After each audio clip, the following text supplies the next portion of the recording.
We have so many versions. Is that a I can't see that far away. Is that the PDF? Sure.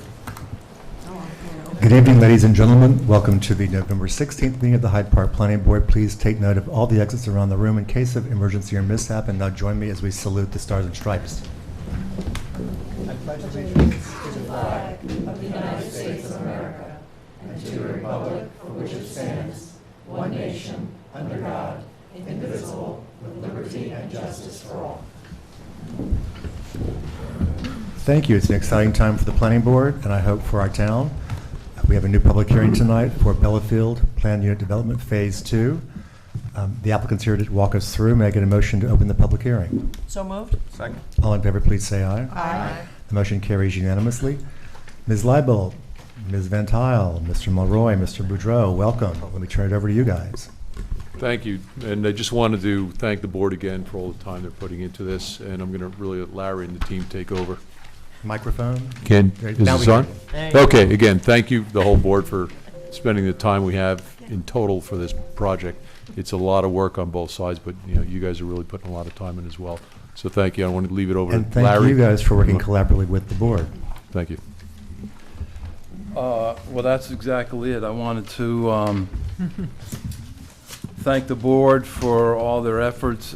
We've come a long way, and the board has had numerous offline meetings, emails, phone calls, follow-ups, and that's why we're here tonight. So thank you very much for all that. I also want to thank Tad and Pete, because they went ahead and met with me and Chris Laporta on the SWIP, of course you as well, and twice, and we have another meeting on Friday. So very helpful. They're taking the time. They're making it work. On my day off too, just so you know. And the town was closed. And the town was closed. Wow. And so this is a really a coordinated, collaborative effort on all of us, on the board, and us, T-Rex, our consultants, Kelly and Jennifer, Mike McCormick. Fantastic team approach, and we're really grateful for that. So thank you very much. So of course, Kelly's to my left, Jennifer, they've been fantastic to work with, and of course, Mike and his team. We had the Dutchess Chamber meeting today, and I had the privilege to sit with all of the LMV people, and there they were right there, and they were all just terrific to work with, so thank you, Mike. Great job. Of course, Passero, Chris Laporta, and I, we've worked years together, and we still have that team, and that's working out really well, too. So again, we're just so proud to be here. So I'm going to turn it over to Kelly. We have a PowerPoint that's about 50 slides. You can see we have a lot of material here. Both Jennifer and I will be bouncing in and out of the presentation. So there you go, Kelly. I'll say a quick note for the audience. The structures that you'll be seeing, the buildings, do reflect some changes from what was last submitted, but these are changes that we were worked on in an offline meeting. But the overall basic site plan remains the same. Nothing else has changed. It's just, and the elevations, honestly, if anybody from the public had seen them from the last time we sat down to these, I don't think many people would notice, except for the eagle-eyed individuals we have at the end who made these projects better. But that's so you're going to see some changes in that sense. But that's really it. Thank you, Kelly. Thank you. Okay, so the presentation that I'm going to provide obviously is in front of you, so you have the slides in front of you as well. First, I don't think we need to take too much time on this slide, but just to explain, as Larry had indicated, this is a years in the works project. Certainly this administration, the prior administration, all of the planning board members that have contributed to this project, it has gone on for many, many years. Most recently, we've been before this board in July and October. I just want to also make sure everyone understands, we did appear before the town board to discuss the variations in the ODA. I think they had requested a referral from you. So tonight we're here to present the project. I do understand that some of this may be repetitive, and it's a similar presentation that we had at the last meeting, but for purposes of the public, we thought it was very good to explain everything and in case everyone has any questions. So just a brief looking back, this is the infamous Hart-Howerton plan. So this was the overall concept plan that was approved broadly by the town and was the subject of a very lengthy, laborious seeker review that culminated into a finding statement that was approved at the end of 2021. Overall, as many of you know, this project is almost 340 acres, but the area that we are discussing here tonight is a much smaller section, and we'll narrow in, and it's predominantly this area that we call the village, so that is the neighborhood that we are discussing tonight. We took the liberty of overlaying the current project and the details of the buildings and the roads and so forth over the Hart-Howerton plan. So this board could see, as well as the consultants, that the plan that's before you is nearly identical to the Hart-Howerton plan with some minor changes that we've discussed throughout this process. So as we narrow in again to just that area of the villages, many of you may be driving by and the public may be driving by and seeing that there's actually construction that's going on this project already. So for purposes of explanation, the area that we are before you tonight is the area in blue, and we call that the Phase 2 project area. So of course, what is Phase 1? The Phase 1 area includes the hotel that you currently see under construction, and also the wastewater treatment plant, which is over on the side. And no one can really see that because it's behind the vegetation, but as Larry had indicated at the last meeting, it goes down instead of up. So vertical real estate is the hotel. So the project. The project involves, again, the village neighborhood. So there's 356 units, 188,000 of non-residential space, and the 106 square feet of the hotel that's under construction. So the density remaining after this project is 445 units and 540,000 square foot of non-residential. So the access to this site, I think everyone drives by this every day. There is a signalized intersection that's a full turning movement. To the north of that is a right in, right out. And then there's also the access that's on West Dorsey Lane. Infrastructure will include municipal water, municipal sewer, obviously a complicated stormwater system, and of course power for the various buildings.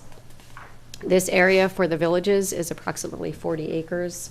There's no wetlands disturbance as part of this project. And we've kept this project consistent with the criteria in the design guidelines, which is residential 60 and commercial 40. So we're still within those guidelines.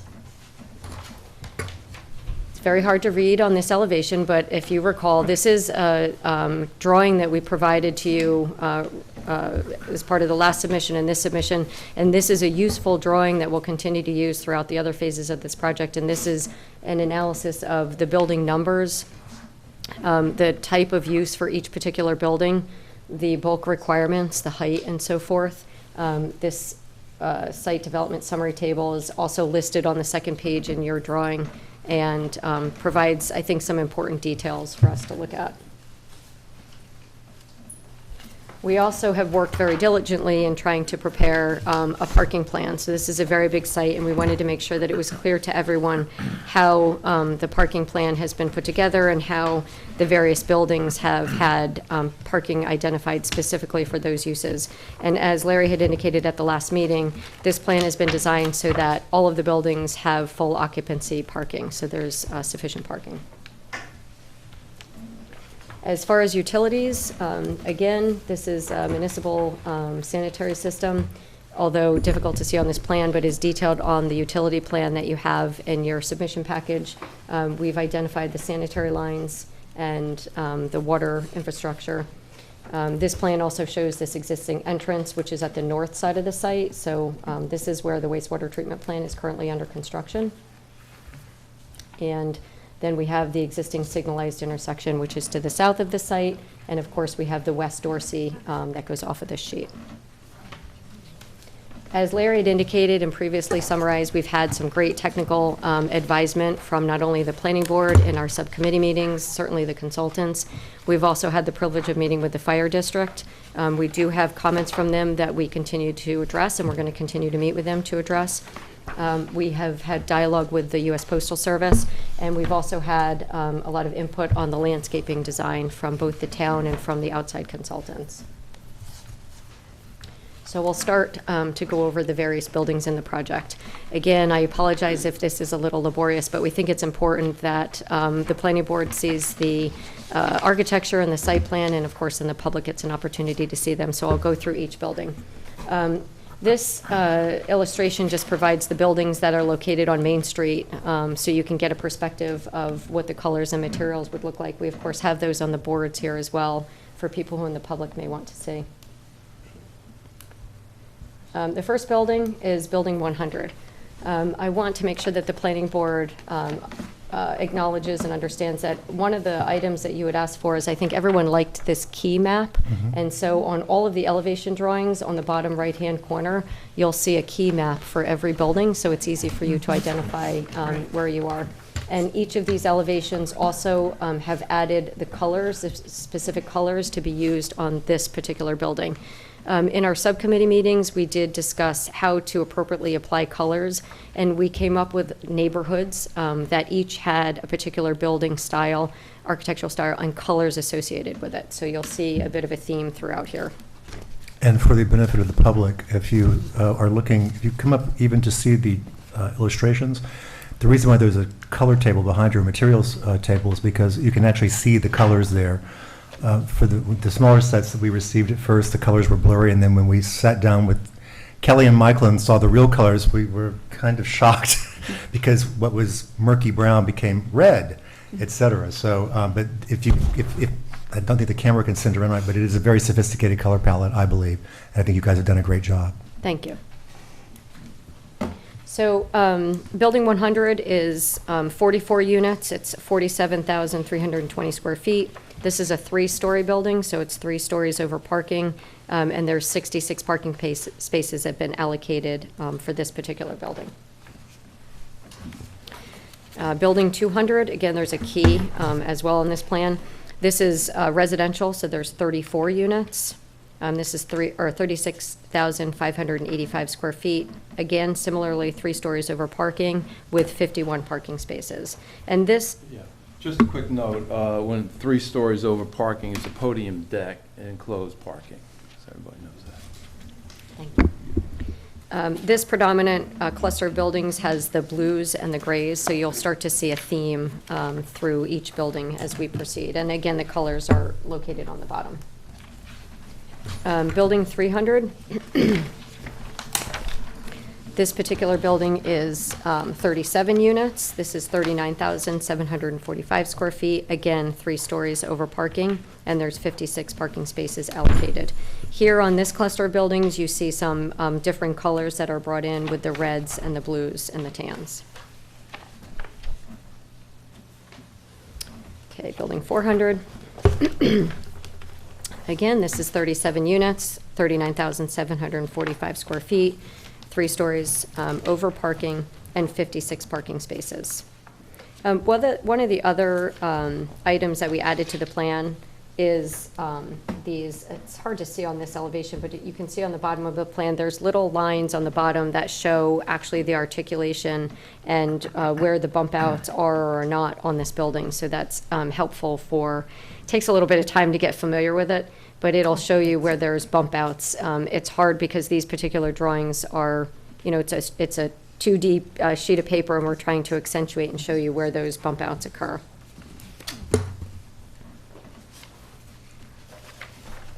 Okay, building 500. This is 42 units. This is an L-shaped building, 46,545 square feet. Again, 3 stories over parking and 63 parking spaces. This particular building was the subject of a discussion at the last planning board meeting, and there was some discussion about the south elevation, which would be this elevation, and the west elevation. And it appeared very flat in the last planning board meeting, so we did work and made some modifications to that building, and there's some articulation down on the bottom, and there's actually a physical bump out of that building to give it some relief. When you see a blank canvas here, this is where if you have an L-shaped building, the building is actually coming at you. So it's not an oversight or a misprint, but that's where you see that modification in the building. So we're traveling north up to building 600. Again, this is residential. 30 units, 32,505 square feet.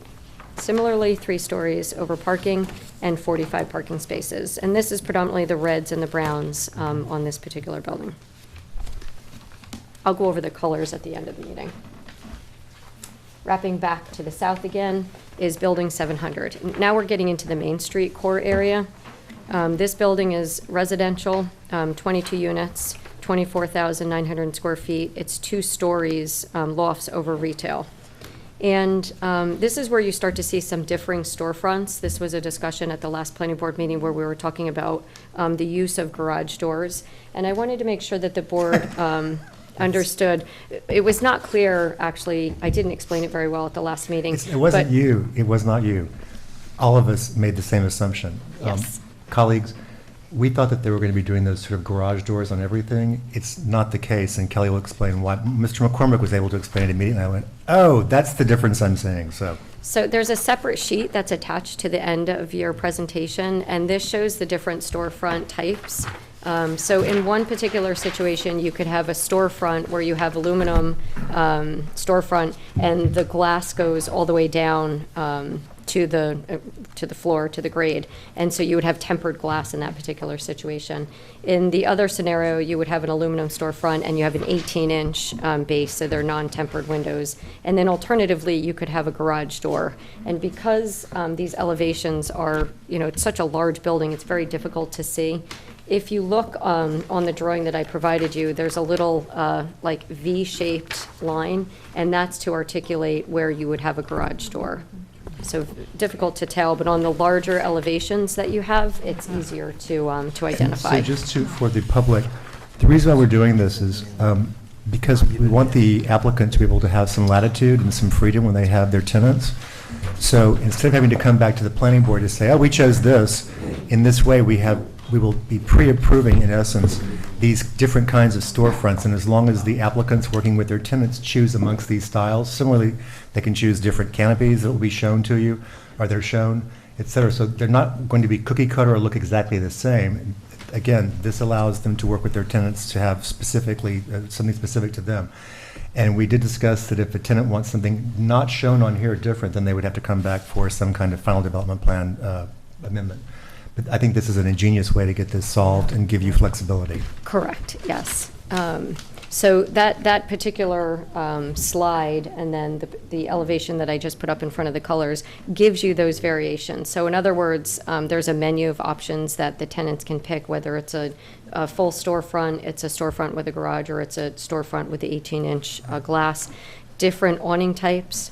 So there's a wood, fabric, a metal type, 2 different metal types with different colors. And then there's also different types of awnings or roofs that are over the pedestrian door that you would see. We did provide some various colors for the fabrics, and we think that's a tremendous way to input some additional color and variation in the buildings. So now, again, we are on Main Street. As I said, this is residential 22 units, the 24,900 square feet of space, 2-story loft over retail, and then 15,615 square feet of retail space.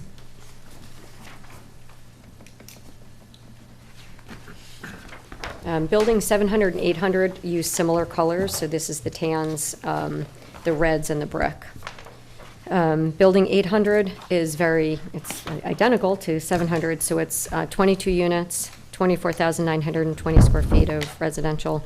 Again, the 2-story over retail, and the 15,615 square feet of retail. Okay, so now we're flipping closer to the west, and adjacent to the parking garage is building 900.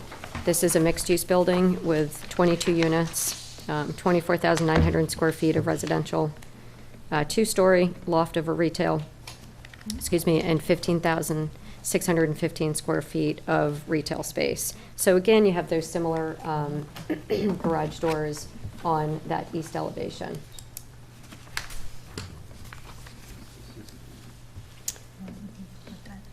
next to 900 is Building 1,000, similar, 22 units, 24,290 square feet, two-story over retail, and 15,615 square feet of retail.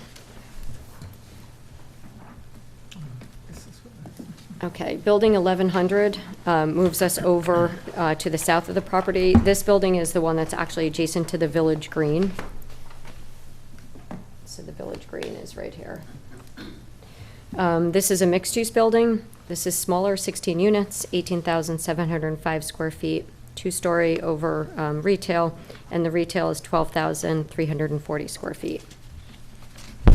On this particular plan, we implemented some varying colors that coincide more closely with the vegetation in the Village Green. So the blues and the blue-greens, I think it was more of an aqua blue color that we tried to utilize in this area, so it was more compatible with the vegetation in the Village Green. The parking garage. Did you want to do the parking garage? So this is, again, this sits on the west side of buildings 900 and 1,000, and to the north of building 1,200. We've talked about this several different ways, but what's being presented is a two-deck solution, and the first floor of the first deck matches the Main Street retail space, and then it goes up 12.5 feet to establish the second deck, and then there's a podium on top of that. The top of that podium is below the finished floor of the lofts, which sits above the retail, so there's no windows looking into the deck. So that's the idea. For the benefit of the public, and just to remind the planning board, there was a lot of discussion about the screening and the architecture of the parking deck. And this drawing also is in front of you on the bottom, if you can see that. But there's vegetation that is in front of the parking deck, which are these trees that you see in front of the green area. The trees that you see in the back are actually the exterior of the parking deck. So this is a metal product that is stamped with a tree on it, so it gives some break to the exterior of the parking deck. In addition, in between the trees, we're utilizing a series of wood strips, and this provides some further variation in color and architectural treatment, so provides a lot of breaks on that parking deck. And we think that that was a great collaborative effort that we had with the board and its consultants, so I think I that agree. I think this nice is going to be, product. who knew we'd be excited about seeing a parking Parking garage deck. go up? We are. So, And also, for the benefit of the public, because we do refer to it in our recommendation letter to be sent to the town board, and the actual big drawing, it's hard to see there. What we asked the applicants to do was not just to provide the garage and then the first series of buildings, but if you can see the shadow kind of buildings behind there, those would be the ones where they're asking for the height variations. And you can see that you're not going to see much. And more importantly, if you look, you see that there's, a variety of different roof slopes, styles, and heights, so that it's not one big, long mass of 53 feet. Instead, it's broken up. So to me, this looks like it should look like a series of successive buildings where you just see a little bit in the distance and behind. So I think it's a very attractive look myself. Oh, great. And that area you're talking about is right here. Yes. So you can see the buildings to the back. Okay. Get so excited about it, I want to move on. Building 1,200, so we're moving to the north. This is a mixed-use building. This is on the south side of the Village Green. Residential is 12 units, which is 15,040 square feet. This is similar, two-story over retail, and the retail is 9,870 square feet. Moving on to City Winery. This is the building that is closer to Route 9. This is building 1,300. It goes without saying that this is the City Winery building, which we're very excited about. This is 18,428 square feet, and this is a 2.5-story structure. Oops. Moving to the south and more to the back of the site, to the east of the site, is the clubhouse. This is a 2.5-story building. There's 5,000 square feet of space that's for residential clubhouse use and amenities, and then there's retail area on the bottom on the first floor that is approximately 5,000 square feet. Just to give you a perspective of what this building looks like, because it is a little bit different architecture than some of the other buildings. This is building 1400. There is a pool on the western side of the building, and then the balance of the building is, as I indicated, for the amenities. Thank you.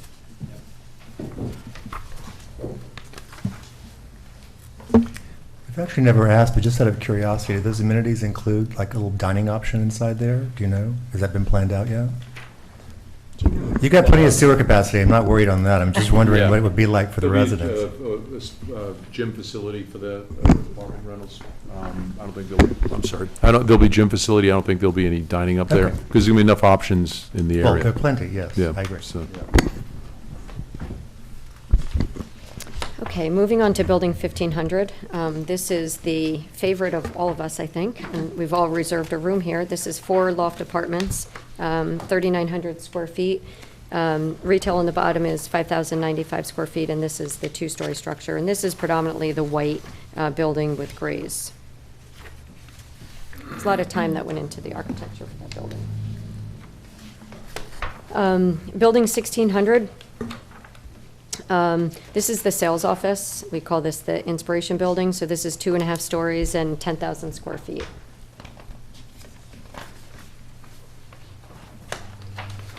Buildings 1700 and 1800. We started to clump buildings together here. So 1700 is the barn, which I'll talk about in a minute, which is the theme of this property is the agrarian theme. 1800 is the entrance barn right at Route 9 at the signalized entrance, and so this is the predominant signage for the entrance of the facility. So just for a minute on building 1700, we just want to talk about this. Again, much of the theme on the design and the design guidelines of this project is the agrarian theme. This barn will be utilized for the development of crops that will be used for the residents and the retail facilities in the property. There will be educational programs and so forth that will be available to the public and to the residents. Okay, buildings 1900 and 2000. 1900 is a 21 square foot maintenance structure. Whoops, what happened there? I'm sorry. Which is right here in the back, and that was the maintenance structure that we showed you last time. Building 2000 is a 10,000 square foot, 2-story, there's a typo in here, I'm sorry, commercial building. Excuse me a minute, I'm sorry if I missed it. We went from 1700 to 1900? Yes. Was there an elevation of 1800? 1800 is the entrance barn. Yeah, it's right here. It's the lower. It's the lower Oh. one. That's what happened, I'm very literal, you went out of sequence. I know, I Thank started you. to put buildings together. So this is 1800 is right here. And this is the entrance at the signalized intersection, and that'll have the prominent sign on it. Thank you. Okay, so we did 19, so we're on 2300 and 2400. Okay, 2400 is an educational 1-story building, so this is 40,000 square feet. And 2300 is the additional maintenance building that we spoke about at the last meeting. There was a lot of discussion about where we were going to be able to house equipment and third-party facilities and materials and so forth for the maintenance of the site.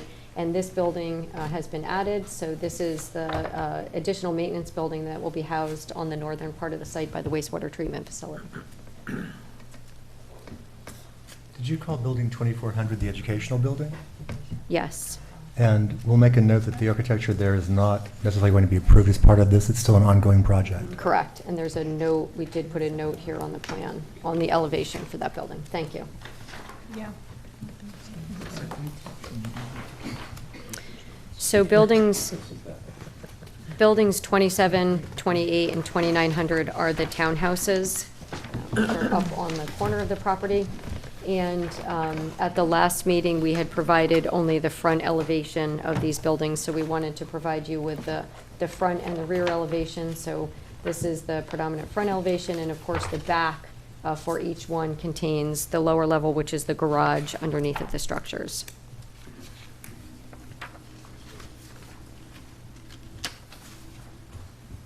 So we started to touch on the building colors and materials. We did bring a lot of material to go over with you. In addition to the colors and materials that are on the board, we have all of the samples. Would you like me to go through these now, or do you want to finish and then we can go through? Go through it. Colleagues, I think you should go through them now. Oh, Okay. and keep going, we'll do them later. Okay, all right, we'll do it later. Okay. I'll come back to the slide in a minute. Slide 38. We have provided you with the renderings, so you really can get a better perspective of what this facility will look like. It's very hard, I know, on the two-dimensional drawings. So we had provided this to you last time. This is the bird's eye view of the full site. This is from Main Street looking east. So this would be on the south end. This is buildings 100 and 200, and right here on the corner was the clubhouse with the pool. I think just as a reminder to everyone, we did talk about at the last meeting, a lot of time that was spent on the patios and the outdoor areas that are available for the tenants and the amenities. This is on the north end, so this is buildings 500 and 600, and this is where you see some of those agrarian crops that will be placed. As far as signage, we are in the process of preparing a sign manual that will address all of the signs throughout the facility. For purposes of your review, there were 3 prominent signage categories that we believe are necessary that we provide. The first is the wall signage. And we understand the need for design unity on such a large project like this, but at the same time respecting the needs of the individual tenants. So what we've done is provided you with an area along Main Street and on the retail shops where we've selected the plane on which all of the wall signage will be placed. We believe that using a series of backer boards and different colors and so forth will ensure the design unity. The colors, the font sizes, the actual design of those individual wall signs will be contained in that sign manual that we will provide you. And I want to just point out that once we receive the sign manual here and the planning board weighs off on it, you don't need to come back to us for sign permits, because sign permits are only required from the planning board if it's visible from 9G, or the Hudson River. And most of these signs, because they're blocked by buffer, landscaping and the buffering, and then parking garages and others, there's going to be very few that you'll have to come back to for signs for us. Wonderful. Sign permit. They need sign permits from you, just not us. We didn't forget. The second type of signage is the monument signage, and so there's 4 proposed monument signs. So I'll go from the south to the north. So the first is a monument sign on the West Dorsey entrance drive. The second will be, we're proposing to put a informational signage on a stone wall on the corner of the property where West Dorsey meets Route 9, and this is a sample of what we are intending for that location. By informational, you just mean it's going to say Bellafield. It's not going to be I believe, yes, Trying and to list possibly. every- So is this forward-looking, or is this part of phase 2? Because I was under the impression this had come out, because this is going to require the findings and concept plan to be amended. I'll look to you for that. Oh, sorry.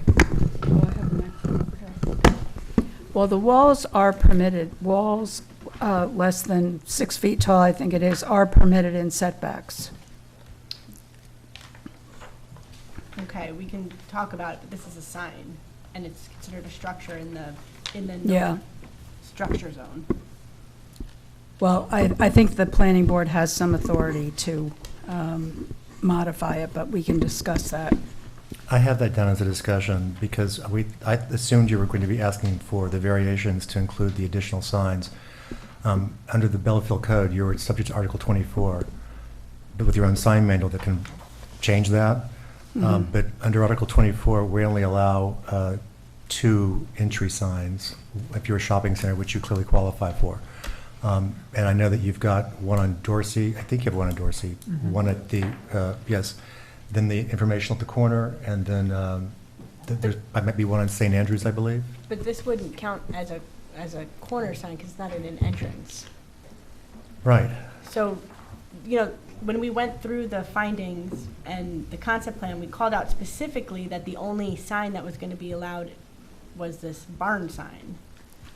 Well, So I think it's worth discussion. I thought for some reason we were taking this out so we weren't going to slow down the rest of this project and then we could come back and talk about this. yeah, it's my view that the sign manual can control and say something that's contrary to Article any 24. Article 24, but of course, you have the ultimate authority We have to to adopt approve it. the sign Yep. manual. So Yep, yep. I think that's what it comes down to. I don't think this requires It's not just Article variations. 24 though, it's the Belfield regulations themselves. So we'll talk, it might be a variance from the zoning board versus. I don't something- think so. I mean, I don't think the planning board has the ability to allow things that are inconsistent with the law. So you two can We'll discuss work this. it out. Yeah. I was just, again, I was surprised to see. The other thing is, did you move up the barn closer? It looks a lot closer than what it's like almost at the street now, right? No.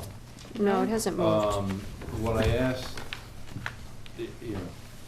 we're working very quickly, but what I asked them to do was to rotate it, make sure the axis was correct. So the long side of the building would be in the east-west direction. Well, it has been moved forward. It has been moved to the west as well, it looks like. Yeah, it looks like it's very close to the intersection in this rendering. But it can't be in the buffer, so it has to be back behind the buffer. Yeah, it's behind the stone wall. Okay, okay. Okay, so the last sign, again, that we're currently proposing, but we can certainly talk about, is a monument sign on the northerly right-in, right-out entrance where the wastewater treatment plant is. Where's that? It's not on the plan. Where, If you look at how Is it okay to keep going, or Yes. should I wait a minute? Okay. No, keep going. Okay. As I indicated in the beginning of the meeting, we have appeared before the town board with respect to the variations. It's a term that's very similar to variances, but in the Bellafield Design Guidelines, the terminology used for a deviation of the bulk requirements is called variations. So there are 6 buildings that we have proposed that are slightly taller than the height that was allowed in the design guidelines of 46 feet. We tried to provide you with an illustration. Defining height is very complicated in this town and in many towns, and also defining the building height is complicated. It's the average of the mean of the roof length. So we did provide an illustration to the town board and to the planning board to show where that deviation occurs. The short of it is that the yellow on this particular slide shows the area of each roof line that requires the variation. And the purpose of this is to show that when you look at the overall building height, the request is de minimis at best. We think that it's important for us to include this height increase, which is mostly caused to the need for additional height in the parking garages, as we'd indicated before. Yeah, so originally, the thought was it could be 10 feet tall, and you wanted 14 feet tall, feet. so that other equipment could go inside there. Correct. SUVs Correct. that you can lift up with your roof, et cetera, so, and the reason why in some cases, it only occasioned a request for an increase of 1 foot 4 inches, and another, the maximum was 7, is because the grading changes that you referred to Correct. earlier in the way we measure. Correct. I didn't, in the letter that we had prepared, or that I took the liberty of preparing, my colleagues have to review it and discuss tonight, but I didn't refer to the grade changes, mostly just because the changes were so different, from 1 foot to 7, and that's, again, because of grade. But overall, as I said, in relying on the visuals that you prepared that are still up there, where you would see what's behind, and you can see it here, it doesn't, to me, I agree with you, it just seems de minimis. And again, it's also they're the furthest buildings back from Route 9. Right. And if you're if you're viewing from Route 9, you might notice that there's something taller back there, but it would probably be also, you're thinking just grade change. More importantly, when you're walking through it, because I remember when we were walking on the sidewalk, we said, this is going to be the main street, and we looked up, and you had floated up to the height of the building. I thought, you're not going to notice that there are different heights anyway, because you're right in front of it. So, anyway. Okay, thank you. As you had indicated, that these are the furthest buildings from Route 9, so it varies anything from 664 feet over to 704 feet back from Route 9. In the middle here, these two buildings are 888 square feet back from Route 9. Sorry, I'm on the square foot in my brain. In addition, these buildings are also over 1,000 feet from West Dorsey, so they are a significant distance back from most of the roadways. And of course, there is countless buildings that are in front of them and other landscaping as well. So this is just a blow-up of that drawing that we had on the other plan. This was just, we had provided this last time, we thought it was important to include. This just shows from the bird's eye view, it's an insignificant difference between the two buildings when you look at the comparison between 700 and 800 and 400 and 300. As you had indicated, Mr. Chairman, we provided a site section. So if you were driving along Route 9, this would give you a bird's eye perspective of where and when you would possibly see these buildings. And because of the grade change that you indicated and the number of buildings that are in front of them, it's highly unlikely that this would cause any significant impact. Yeah, I should add, when you did the cross-section, that gives you a better idea of what you will see from Route 9. If you're looking at just there, it's almost as though you're hovering slightly above to look at, you're about in the middle of the first deck of the parking garage Yes. in that view. So I'm aware, because this shows you that you won't even really see You those won't see back it. buildings Yes. as viewed from Route 9. And also, by the way, I should add from the Culinary Institute, you just won't see much. No. And this also doesn't take into consideration landscaping, so this is just without any landscaping. Which I also added in through the letter of recommendation, because remember, when we see the landscaping, there'll be some of the natural materials left in the buffer. We'll get to that later about Tad and I taking a site walk, if anybody else wants to, but more importantly, the landscaping will admittedly initially not be huge and robust. It's got to get there. But Tad and I know, we've discussed this with your landscaping specialist, if you can afford to bring in 20-foot trees, that's great. It's going to give you that instant old landscaping look, but the bigger they are, the longer they take to grow. You're talking about 3 years because they're in real shock. So if you have the 6 to 12-foot specimens for trees, they'll start taking off more quickly. And Chris is nodding, our landscaping expert. So so again, you won't see the landscaping as sort of a buffer at first, but over time, you definitely will. Sure. The second reason that we appeared before the town board had to do with the ODA, which is a acronym for the Open Development Area. As you had said, Mr. Chairman, a scary word, but it's simply just an agreement which allows the issuance of building permits on roads that are private roads. And so, as you know, these roads are privately owned and maintained. And so in order for the town, for TAD and the building inspector to issue building permits, we need to have an open development agreement in place. And this was declared in advance for, the prior town board adopted the open development area. At the time, it only applied to 2 parcels. That would be for the wastewater treatment facility and for the hotel. But it was recognized and acknowledged back then that as you moved forward with each phase, it would have to be amended, because otherwise you can't pull building permits, and if they don't amend it, then the project dies. Correct. So there's where we also have prepared a recommendation to amend the ODA as requested. But I think the chairman talked to you about this already. This is missing designating all the internal roadways, so that's going to have to be updated. Yes, we did discuss this, and so I think our interpretation that those were parking lots, but we do need to determine whether or not you want those identified as Well, internal roadways. I think they're internal roadways because when you go to number the Buildings, they have to have an address. They'll have to have Yeah, a that was the They're all gonna discussion that have we a had today. roadway. Right. Yeah. And numbers, so therefore. I think I'll say it this way, we don't disagree with you. That was just the logic that went into our identification of which roads were colored, so we do acknowledge that would Well, need so to be then- adjusted. I mean, I think it's just worth more discussion, because if those are gonna be built to a different standard, we need to have that standard shown and reviewed so everyone understands that it's like a tertiary road instead of a secondary road or whatever it's gonna be. Right, I think we would, I mean, it's not a type 1 road, or could it be? A type 1 road is like a cul-de-sac. I mean, I think you have some flexibility to call it whatever you want, and if it was to a lesser standard, I think it's fine, Yeah. we need to know what that standard's gonna be, Understood. and make sure that there's enough room between the parking spaces and, You need a cross-section. if Yeah. it's not in Yeah, the concept plan cross-sections. It's in the, this is just the one sheet, but there's a whole package I that know, but I think comprises. for the ODA, the last time we did it, we had an ODA sheet with the cross-sections on it, and I think we should link it to, every road should have its profile. And it does. key. And that is in the recommendation letter that it would be tied into every kind of road being, it's having its own profile. Okay. Noted. Okay. One of the discussions that we've had with the board had to do with the articulation of the building, or in other words, the bump outs. How are we addressing the length of the building through varying colors, varying materials, and articulation of the building?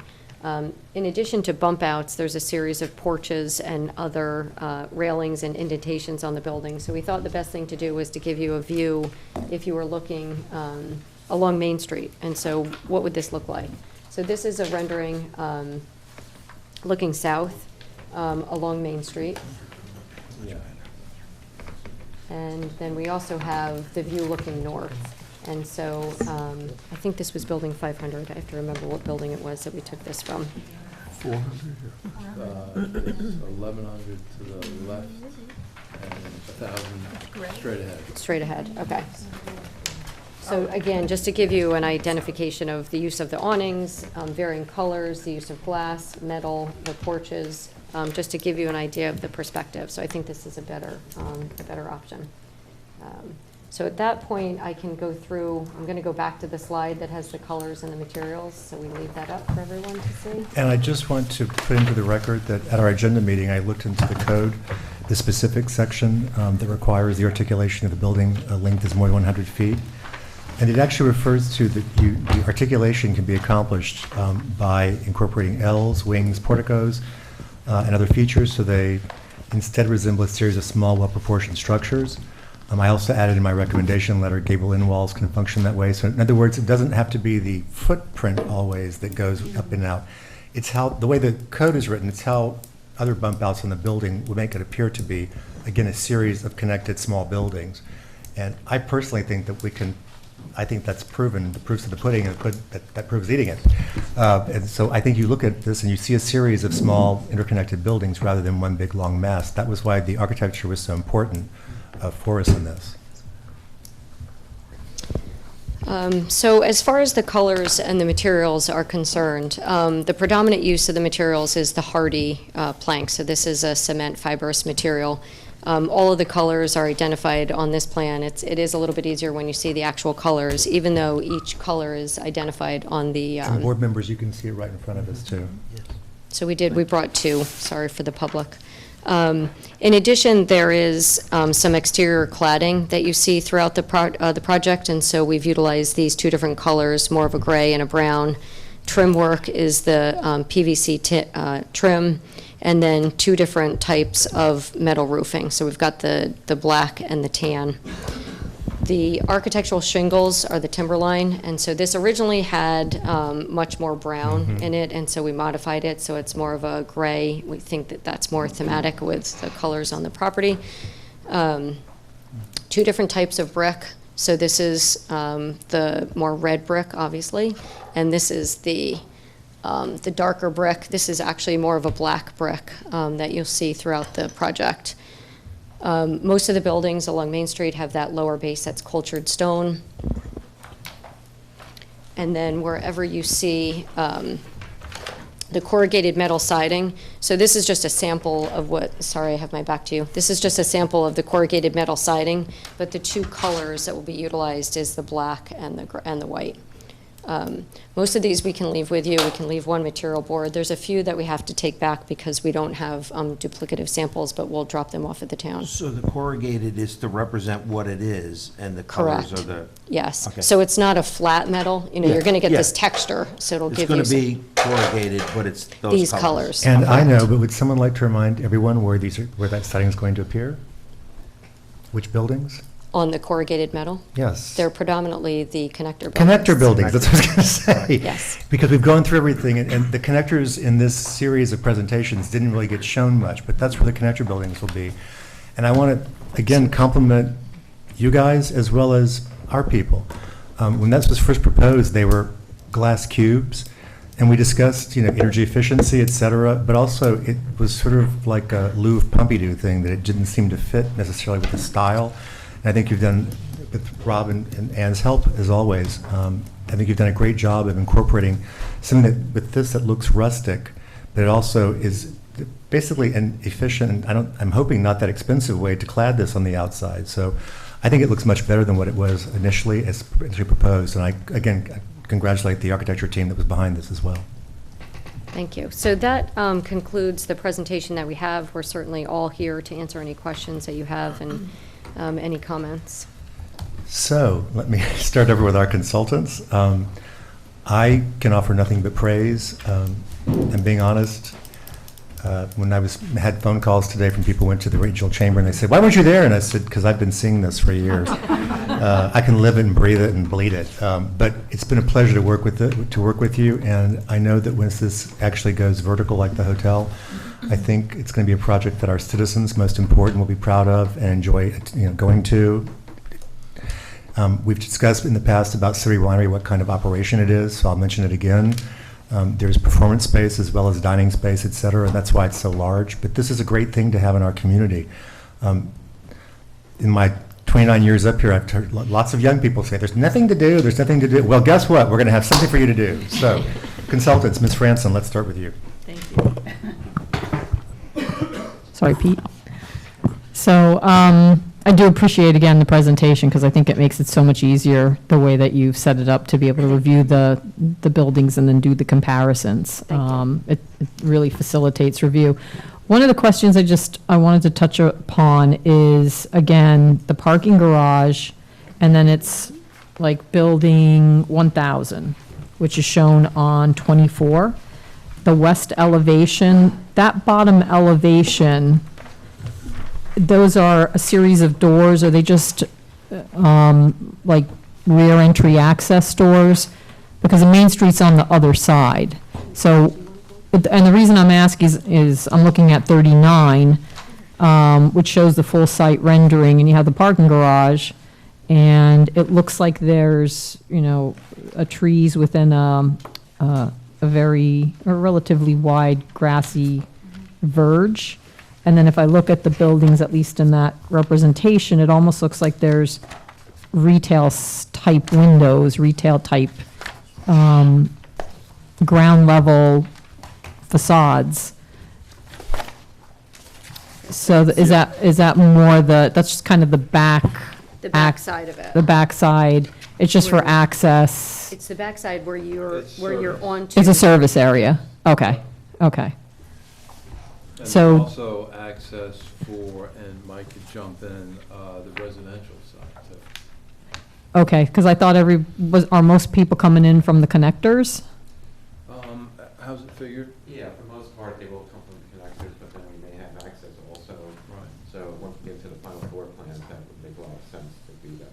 So they may have like a little lobby or other things with more glass, more, Potentially. okay. So we wanted to show what the potential is that could happen, so that the board has a full understanding that this is, it's just not the back side of the building, it really acts as a two-sided building, because if you look at it, it's right next to the parking garage, so it makes a lot of sense to have a nice area back there. Right, but I guess that's where I'm getting confused, because is it as wide as it's showing on 39? If you look, So here's. I guess that this is the 39. Yep. So the trees in there and the grassy area, and then it looks like there's almost storefronts, but that's actually the rear of Main Street. Correct. So that's not quite what it's going to look like. So there is a service There's a lane in the service back. area back there. Oh. There has to be. Understood. But the landscaping isn't going to appear that way? So there's a landscape, are you talking about on the west side of the building between the parking deck and the buildings? Yes. Yes. There's trees that are shown in the rendering? So if I look at Yeah, well, we- page 10, Yeah. I mean, I can go into detail into some of these comments, but I just want to make sure it's understood, because I see this as far as a rendering, And then in looking at some of the site plan elements, it looks like it's more of a service area as opposed to I a, think the It's- question is there landscaping back there? Is it a service entrance or is it landscaping? Yeah. That's a good point. and it is, right. And it's against the garage, so there may not be much going on back there. I believe the landscaping plan shows some landscaping back Back there. there. I'm positive it does, because I looked at that really extensively. That sort of raises the issue. I think the reason why the landscaping there is because the western elevation for the garage does have the wooden slats and then the stamped metal with trees, but that backside that's going to be facing the backside of Main Street does not have anything. The facade is just the regular facade for airflow, et cetera. So you probably want to have a little bit of landscaping. Agree. However tight that space is, so that the residents who are living above don't look down and just see, nothing but the parking garage. So that's why I think that the landscaping's there. That's what I assumed. Yeah, I'll have to scale it off because it looks fairly Tight. wide. Well, it looks fairly wide in the rendering, the full site rendering.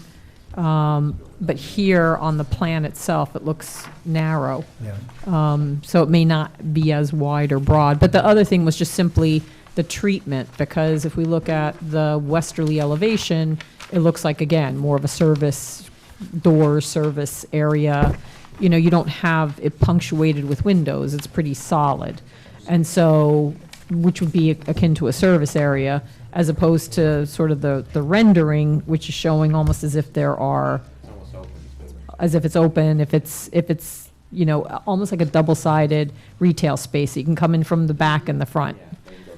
So, I guess I would say if there's the potential to have that, it's going to create a nicer environment. On the west elevation. On the So west the elevation, yeah. First floor. Yeah. So if it's really a service entrance, then it would stay as it is, but if it's more of a predominant entrance, are we going to make any changes? to Right, because I think if you go through, you're basically going into the retail, the commercial Correct. space, right? Yeah, it's the back of the So, retail space. so I don't know how much access there is to the apartments. That's really through the connectors. Those are more the rear access. And this is, frankly, this is the typical, when you're in any main street, you have to have a back of a building. And you can go to the nicest villages, the nicest, and sometimes it's just, it is what it is, because you need the The alley rear. behind it doesn't always look as pretty. Yeah, exactly. In this case, remember, there's also two other sides. There's the north and south side of the garage. Yeah. That will also look onto buildings. So that's why I think that they had the landscaping. And yes, we were just talking, it's hard to scale because there's not a scale shown on the illustrative drawings. But if you think, looking at it, the parking garage is pretty darn big, and that space that seems between the two doesn't look that tiny in comparison to it. But we have to scale it. Yeah. It's 20 feet, and I just looked at, it appears there's some bioretention stuff going on in there. So there's bioretention. Right, Okay. We'll probably pick it up more in the site plan then. right. All right, Right. thanks. Yeah, that was the one area that I was, in particular, trying to decipher from looking at the rendering versus the elevations, Well, what the was way that's happening at set that up- ground level. The way that's set up is everybody comes out, hits a service, and goes north to the refuge area. Refuse? Yeah, Okay. refuge, Okay, okay? thanks. Thank you. That's all? For now. Okay. Mr. Zatara? I don't really have too much at this point. As Larry had said, we're working with the applicants on the tree clearing SWIP and also the SWIP for the phase two development. But as they were making their presentation, I was looking at the overall concept plan, and I was looking at the connection over to St. Andrews Road. And I know we're like a ways out, but was there any, I don't remember, was there like a trigger point when that entrance had to be put in? Maybe there was some kind of a traffic like threshold. We don't have to go, it's just something that I think we want to discuss, just because I'd like some more information on it. And have you started any discussions with the county on that access point? So you're referring to St. Andrews? Yeah. The road there? So I'm just thinking as, the development like proceeds, Yeah. and, for people coming from, the north that want to go here, at some point, it would be nice for them to get into that access point rather than going to the intersection and coming, Sure. south. So it's just, again, we don't need to go over it right now. It's just something that, Yeah. I thought about as I was looking at this tonight. Yeah, it's still, It's a ways away. A ways so, away. yeah, I think that it's not part of this phase. Oh, no, I Yeah, understand yeah, that. No, I we'll have to understand that. see what the trigger is. I understand that. now, when you say trigger, the trigger I'm thinking of is the improvements on the intersection. That's what was, that's the traffic count that triggers it. Right, It's the Route right. 9 at And St. when- Andrews intersection that would then trigger it. It doesn't trigger Okay. anything Right. that's further north, further east. Because I know when I talked to, when we were going through the new concept approval with the prior board, when I had spoken to the county, they really didn't have a lot of information on this project, and so, I don't know, it might be good. I know you got a lot of things going on, a lot of things to do, but I think, I'd put that one up towards like the top of the list at some point to start making like contact with them and get the You mean discussion. DPW? Yeah, DPW. Okay. And get the discussion Sure. going, and Okay, that's all. yep. And then we talked about today, there was a flurry of emails that were going around about the restoration bond for West Dorsey Lane and using that access point as a construction access. And so, we'll have a separate, discussion on that because the prior bond expired. So we're going to want to go get that back in place. Yeah, we've received proof that it's still good. That it's Oh, not- really? That it's not expired. Yeah. So the security agreement, though, had a deadline of 2021, and it's Yep. also linked to construction of the hotel, and that hotel is going to be finished.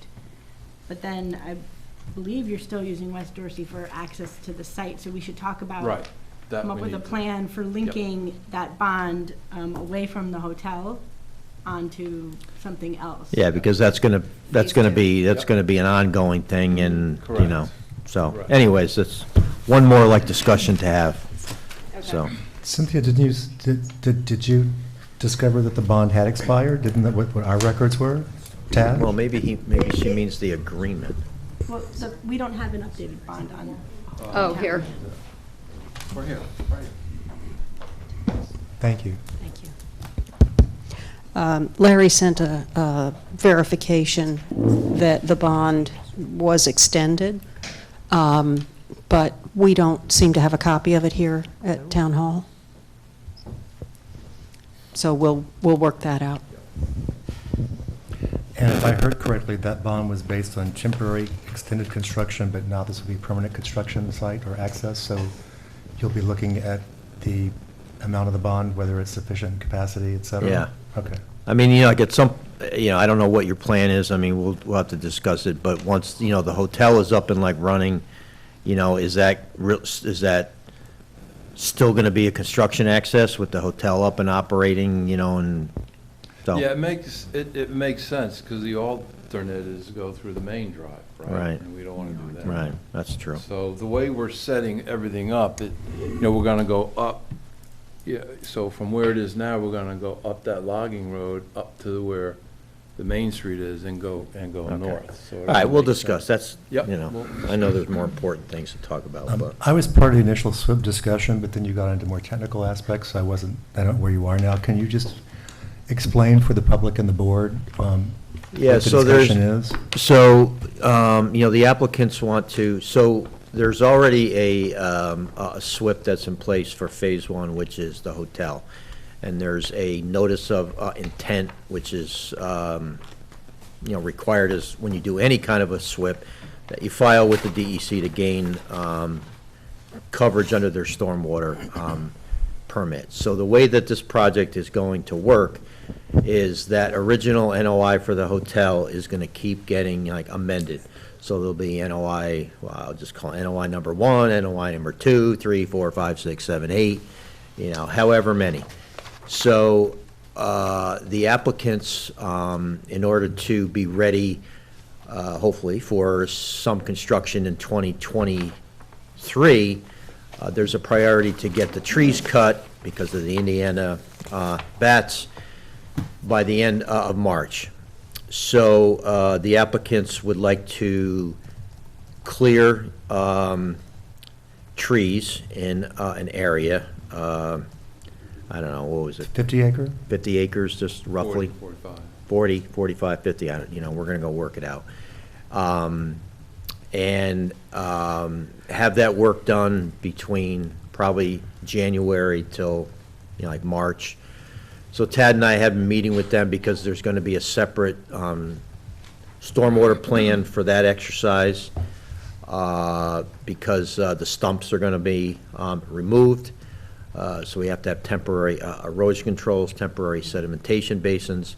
So there'll be a separate SWIP for that, and then there'll be, another SWIP for the actual Phase 2 development, which will include the permanent stormwater practices for the buildings and the roads and all that kind of stuff. So, it's understandable, they want to get the trees down, they want to be able to build in 2023.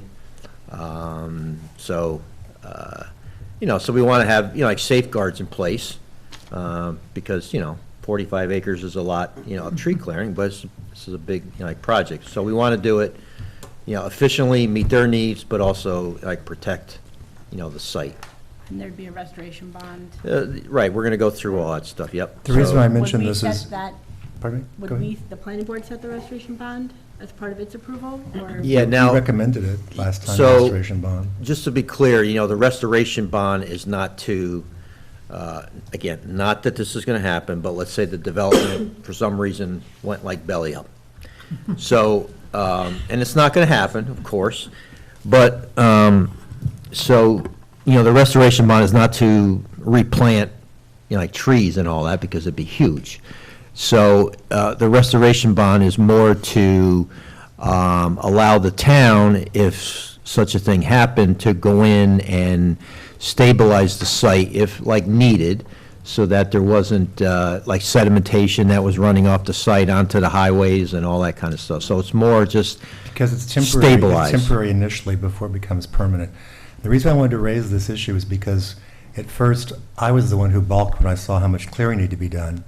But once we got to going through the discussion, I'd also balked because I thought the initial proposal I thought was just to leave the stumps.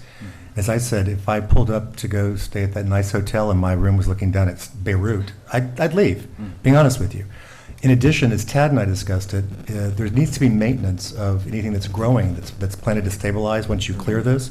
And if you leave the stumps in, then you can't really brush hog it or do much to it. Right, you want to maintain it. Yes, so. As best you can. In our offline meetings, just so, this is also for the audience of Hyde Park, you will see, in other words, a large area that's going to pertain to where the development will go, and it's going to be the whole area, because it's going to be easier for you guys to maneuver that way, putting your stormwater utilities, all of it. So I just want to make sure that no one is shocked that they go by and say, oh my gosh, it's all gone now. But there's a reason for it, and again, noted, they propose extensive landscaping, so there'll be Oh, yeah. plants and trees put back in. And we've been working with your landscape expert because what we explained initially was in the sort of more central dressed up area, the more commercial areas, then the landscaping there should be, I don't want to say prissy, but, elegant, formal, et cetera.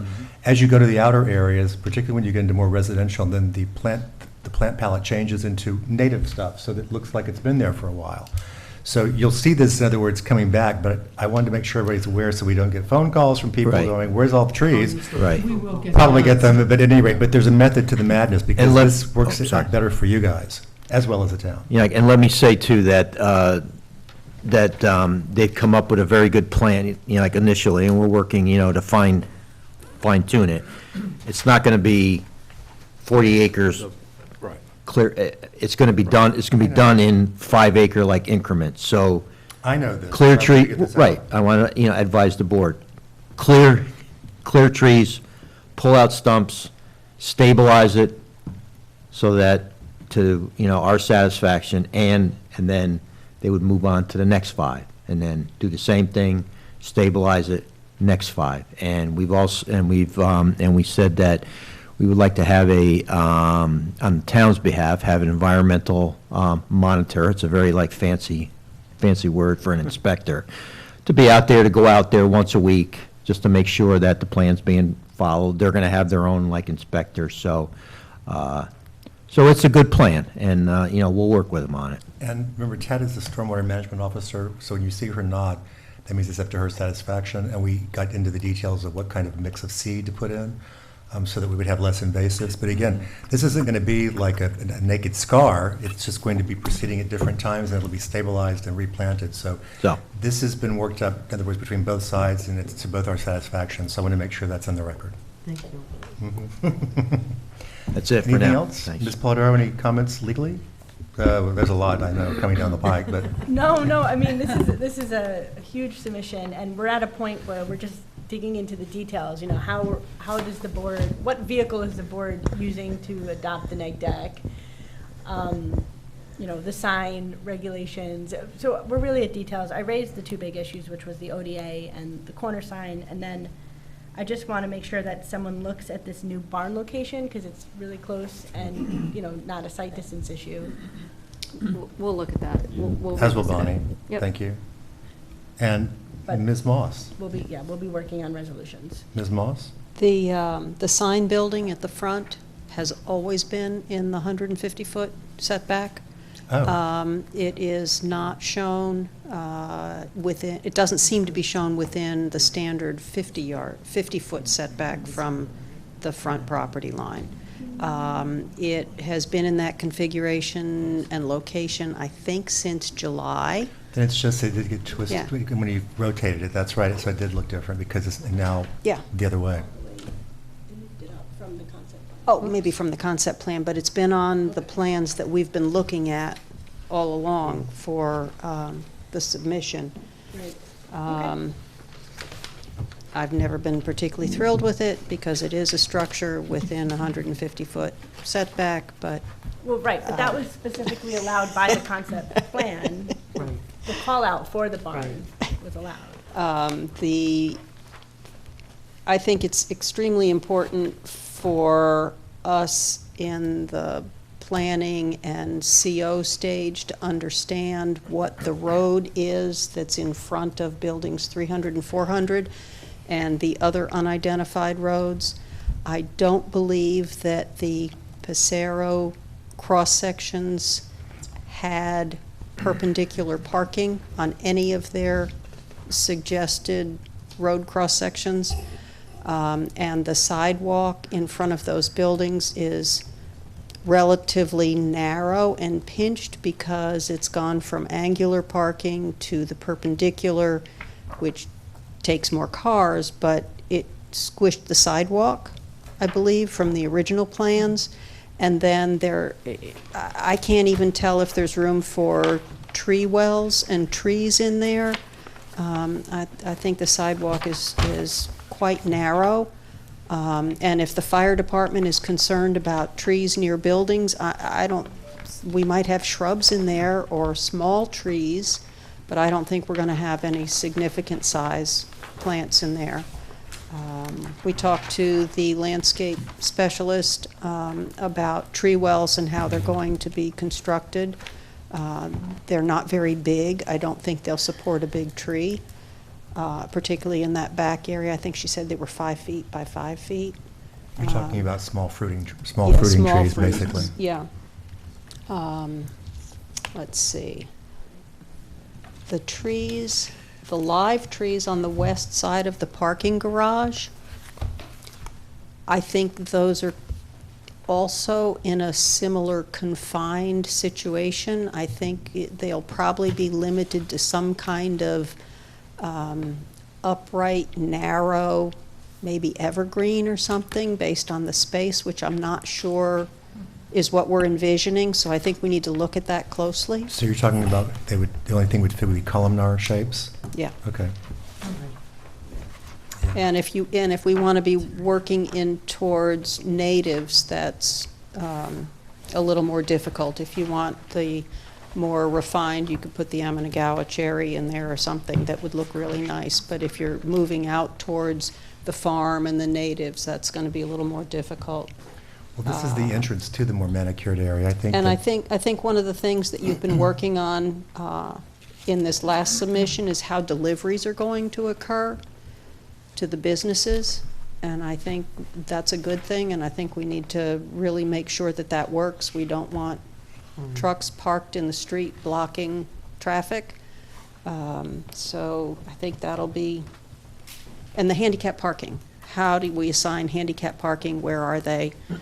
We need to make sure that the buildings are handicapped accessible.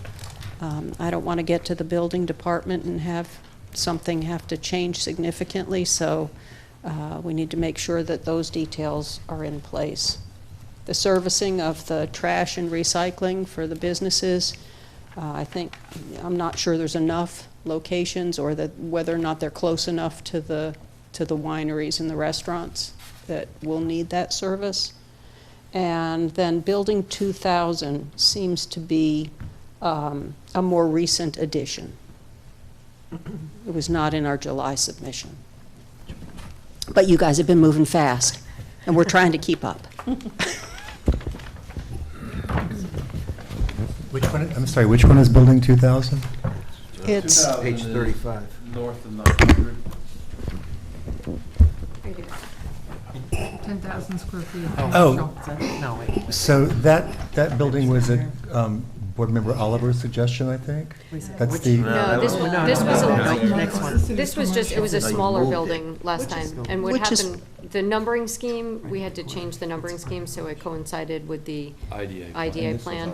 And so this building was slightly larger than what was on the July plan. I'm okay with it, I just wanted to point it out to the board. Understood. The square That's all. footages are all allocated in the chart, and the ratios all work. thank you. Larry, can you scale that area that's between the parking garage and the row of parking? Yeah, it's 20 With- feet. So it's 20 feet for the trees? Yeah. Okay. East of the parking lot?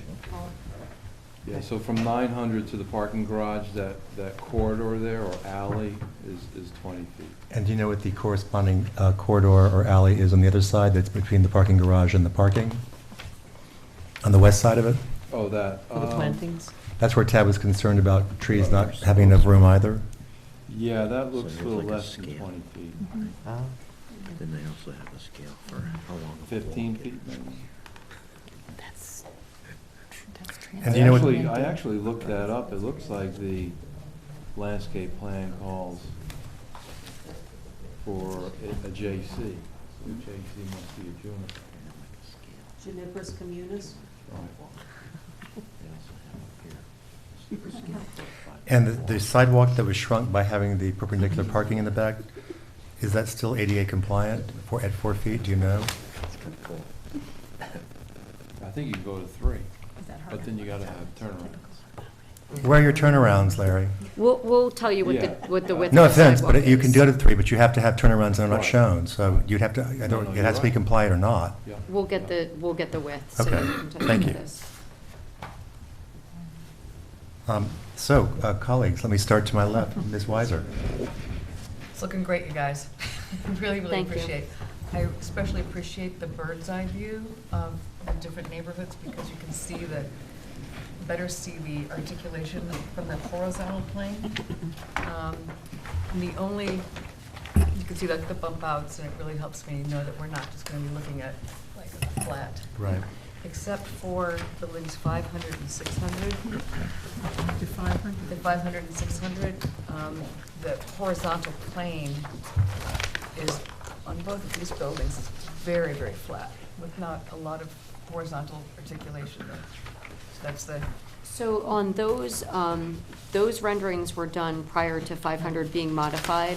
Okay. So 500 was modified on the west side, which is the short side. Okay. And we added, let me just go to it. She mentioned a We bump added out. some articulation there. So we Okay. did, say one more. So this elevation right here was that west elevation was the short side, and so it was flat, and we Okay. added that, we modified that with that articulation. okay, great, thank you. But the rendering does not reflect that. Okay, great. That was It was part- really sort of glaring, but it was just, the plane was very flat. Agree. But it's looking great, guys. Thank you. so much. Thank you. That was the building that Stephanie hated last time. That's why I know you were going to I didn't respond to it. wanna point it out, but- No, I knew you were going to respond to that. I knew, so.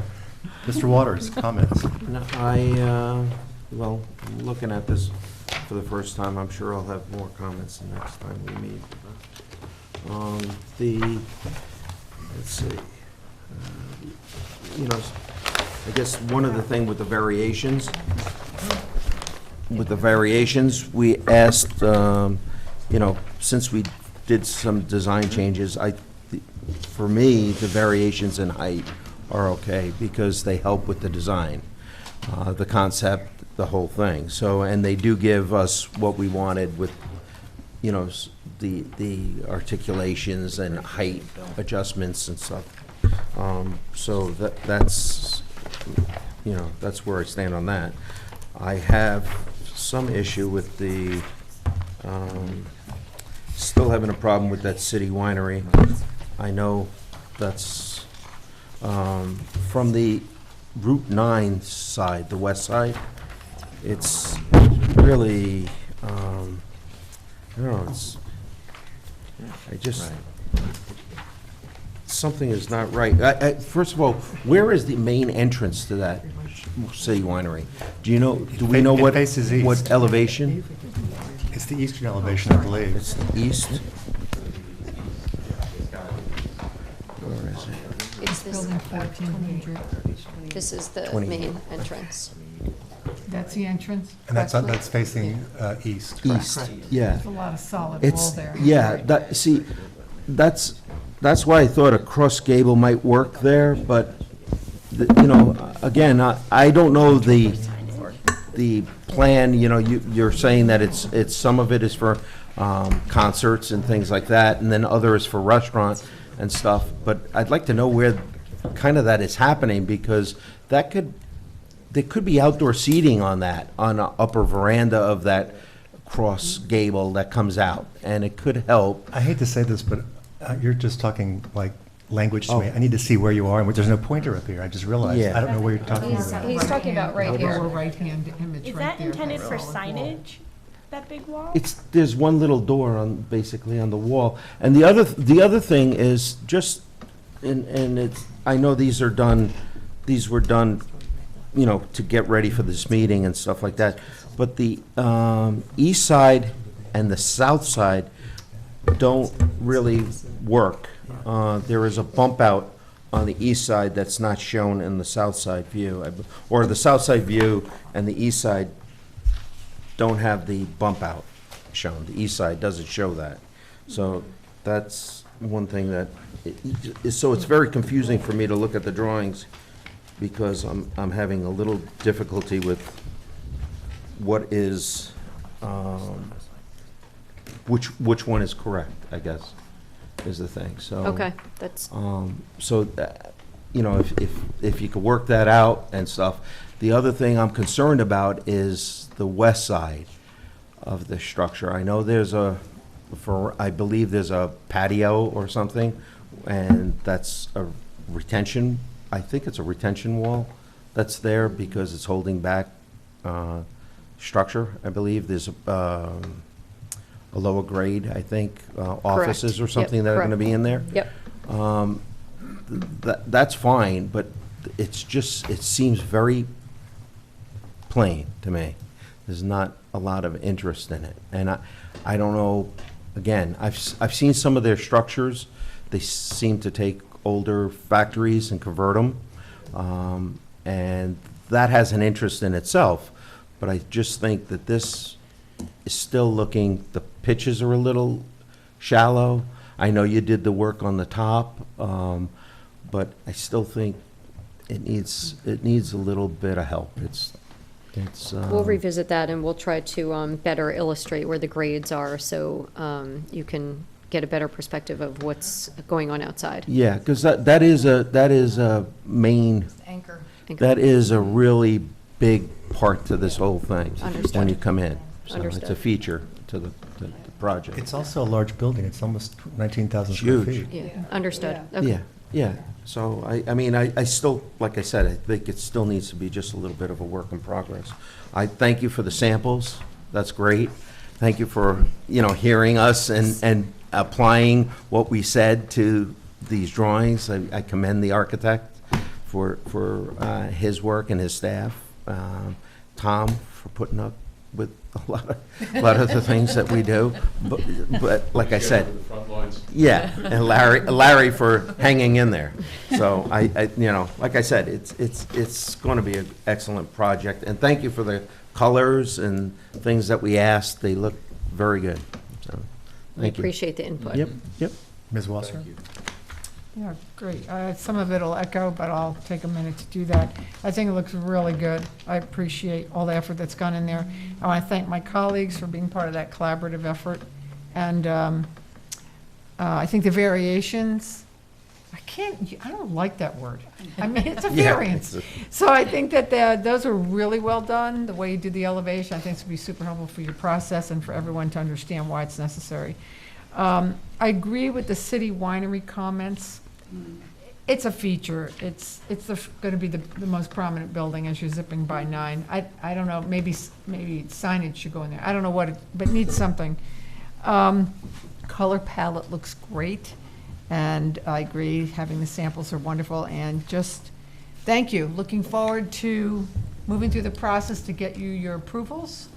It's been very collaborative and really appreciate the process. Thank you. Thank you. Ms. Dexter? I'd just like to thank my colleagues for all your effort. It has now become a fabulous project, and of course, the architect is, you've listened, you've applied, it looks great.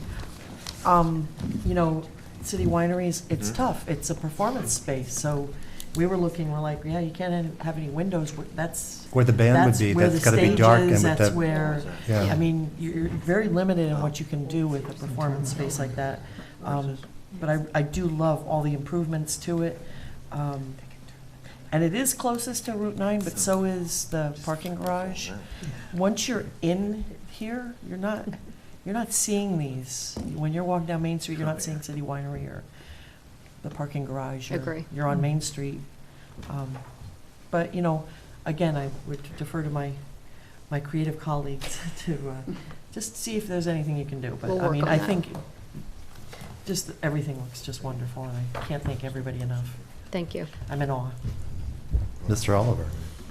So I'd also like to echo my colleagues, and from the kind of the inception of this project, that I've always said it's going to really change Hyde Park, and I'm really excited for that change because it's not only going to put us on the map, I think it's going to just bring all kinds of people here and really change everything. I think you guys did a phenomenal job with the cross-section of the sightlines.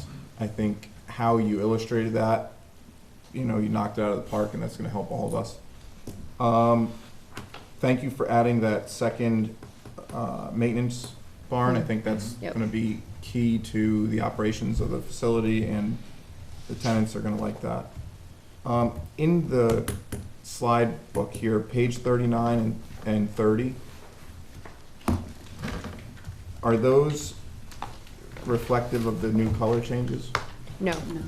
All right, so one of my concerns is, as we look at these buildings individually, I think the colors look great, and I think they're awesome. But when we start looking at the scale of this project, it really concerns me, because we're talking about 50 acres, 40 acres.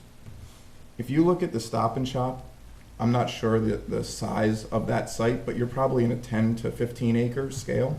I could be wrong. When you start incorporating all these colors on all the buildings throughout the whole site, I'm afraid it's going to just look very busy as a whole. And you're going to lose the senses of place that I brought up at the last meeting. And again, I think my colleagues have done a phenomenal job looking at them individually. They look phenomenal. But when you look at that illustration there, you say, okay, that's the village. And then you have, you know, for lack of a better term, you have a blah building over here. But it's intentional. And I just don't want that idea to get lost because of how big this is. You know, it's just, in my opinion, if we start incorporating, and I know you guys have worked really hard, and it's not a sticking point for me, it's just a comment that I really want to bring up, because sometimes less is more, and on a scale of this, you know, it might just look really busy. I can't tell from, and I don't need to see it illustrated, it's just a comment.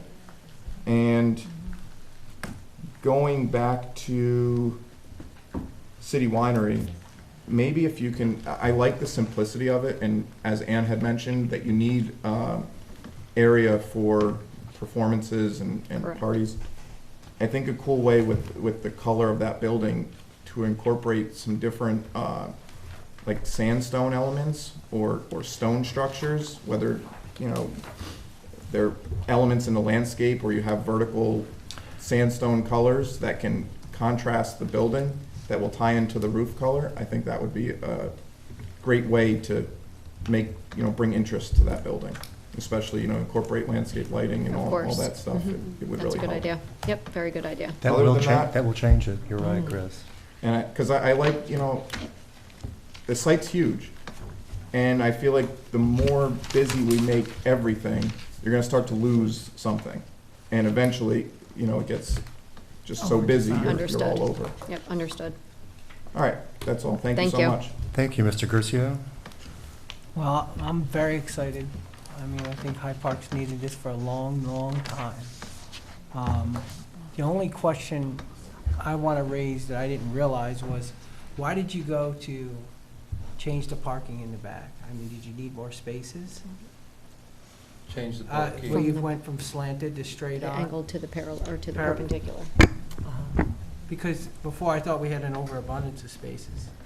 So the parking in the back, you're saying by 3 and 400? Yeah, Okay, so it was always perpendicular. it was, I thought it was slanted for some reason. No, so what we had was On Main Street. parallel parking on Main Street, and we changed that to angle. Oh, okay.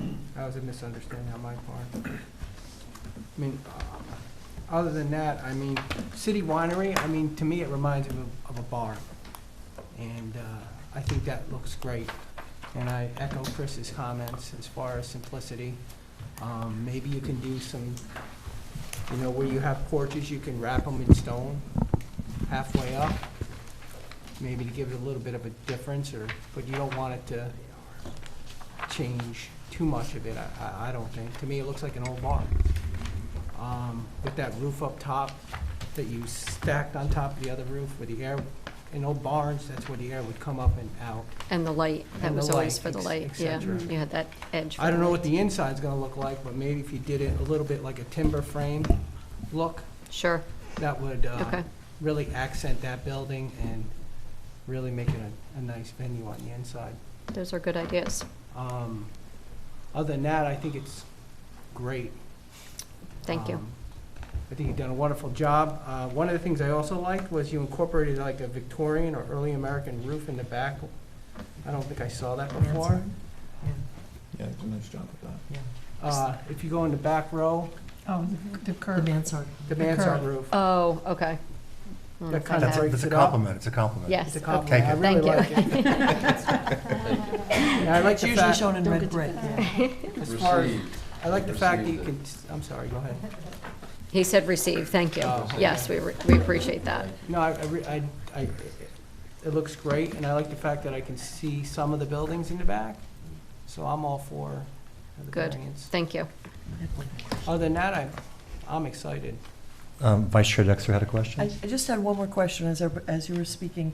On the parking garage with those, the architectural perforated panels, will there be a variety, or will they all be the same tree? They're all the same tree.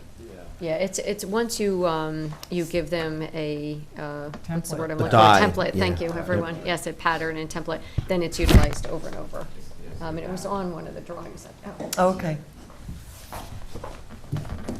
And that's something new for them too, so This is. it'll be fun to do. And this team created that? Yeah, we did it. Oh, wow. Yeah. Okay. This is one of those offline meetings where we kept talking about what to do with the parking garage, and my colleagues had presented some examples, and some I was like, no, psychedelic, stop. And so it became more about how do we incorporate the natural element into this, and then I don't remember which one of you it was, but it said, what about wood? And then the rest became, well, we wanted to have these metal things because they have to have the air as well. And then became, let's do a tree. When I saw it, I thought, genius. So again, I'm excited about a parking garage. Before I conclude with my comments, would anyone from the public like to speak about this application? Going once, twice, okay. So, we still need to discuss the procedure to reaffirm seeker.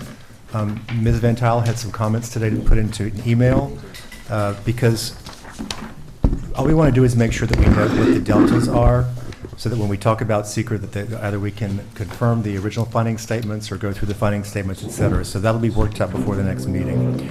As has been pointed out, and I sent that to Mr. Boudreau, I think, over the weekend, there is no ADA parking shown anywhere, so you're going to have to show that for us. As I said, I quoted earlier the section about the articulation that's required. I think you've met it. Tad and I would like to schedule as soon as we can the locations of the significant trees that are supposed to be saved within the buffer. I think they're tagged, and Larry's going to put them on a map. So anybody who wants to go join us and slosh through the area, we'd love to have you. It's always fun. The road profiles, as I said, there was primary and secondary. And in the recommendation on the ODA, I talk about the 4 road types that we have, that was the type 2, et cetera. So you just need to make sure, as Victoria said and Tad agreed, that we need to have whatever the roads, how they're going to be constructed. We know what the primary and secondary are, but if there's a tertiary or a type 2 local, then we need to see that as well, and that should be incorporated into the open development area. And again, we do have to have all roads named with 911 addresses. The status of the Dorsey Lane repair bond will be discussed further. We had that it wasn't renewed, but we just don't have maybe evidence of it. We'll also need to have Ms. Polidoro and Ms. Van Tuyl discuss how we would approach the extra signs legally.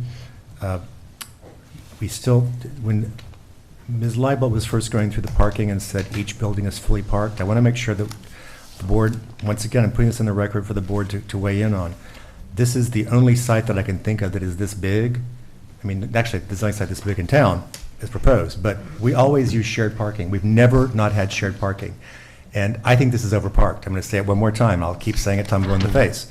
It's overparked. 88 spots, so I think. They're going to lose some. That's what I'm hoping, because you're going to have shared parking. I know that their concerns are that the restaurants operating in the evening will never have enough parking. But look, we just went through a COVID scare, and people still aren't going out to restaurants like they used to be. So that's something that does not worry me as much, and I think that may be a permanent change, to be honest with you. The restaurant industry, the hospitality industry is going through its own changes right now. If you notice, all restaurant menus are simplified. You go to some places where it's hardly even cooked, it's pre-assembled and then just put together for you, and that's because they can't find staff. They can't find staff. Supply chain is, I think crab went to $80 a pound wholesale for crab.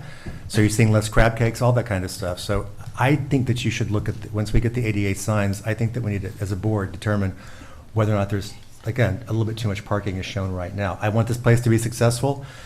We normally do is allow banked parking so that if they need it, then they can build it, and might be something to consider in this phase or even in the next phase, one of the two. We do need to have the sign manual that may help guide the monument sign that Jennifer and Victoria need to work on. Kelly made note that they are still working with the fire department. Some of their comments, or their issues and their more formal comments, they're working through. One of them was sprinklering the parking garage, which I understand why they think it's necessary, but they have to work that through. I just want to point out that we cannot leave a condition that the fire department is happy, because that's not a legal condition. And no, it's not.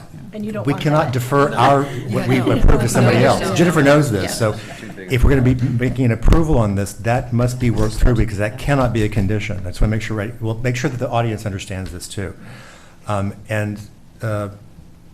think that, is there anything else that I starred over here? That the road in front of the road in front of 300 and 400 building, we need that cross-section. Yep. Otherwise, I think you heard from up here that the board's really happy about the directions this has gone. Why wouldn't we be? This is an exciting project, and we've been working, as you've all said over and over again, hand in hand throughout on this.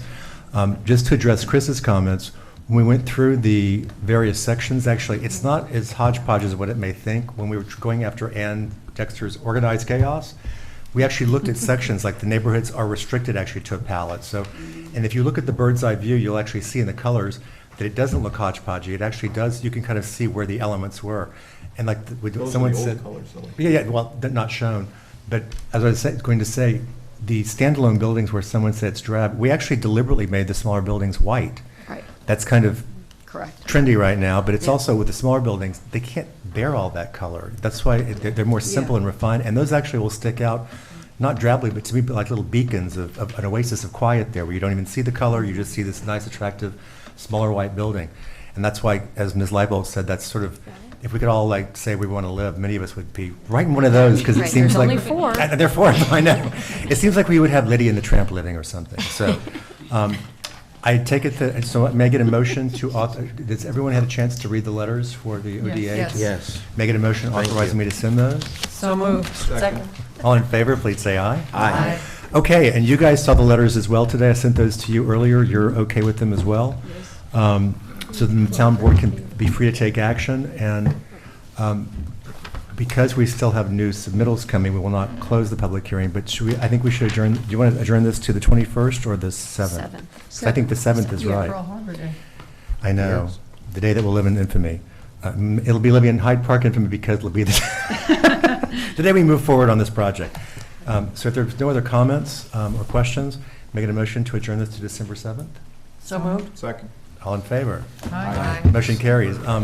We'll give you a moment, we'll take a break up here and give you a moment to Thank you. get through all this. Thank But I you. really do want to say again, we so appreciate this, and I know, I mean, I look back on this, when Ann and I first saw this project under a different owner, different everything, it was such a overblown kind of thing. No. And this has been brought, well, as I pointed out, it looked like Highland Park Village in Dallas, where you have Gucci and Hermes and Polo.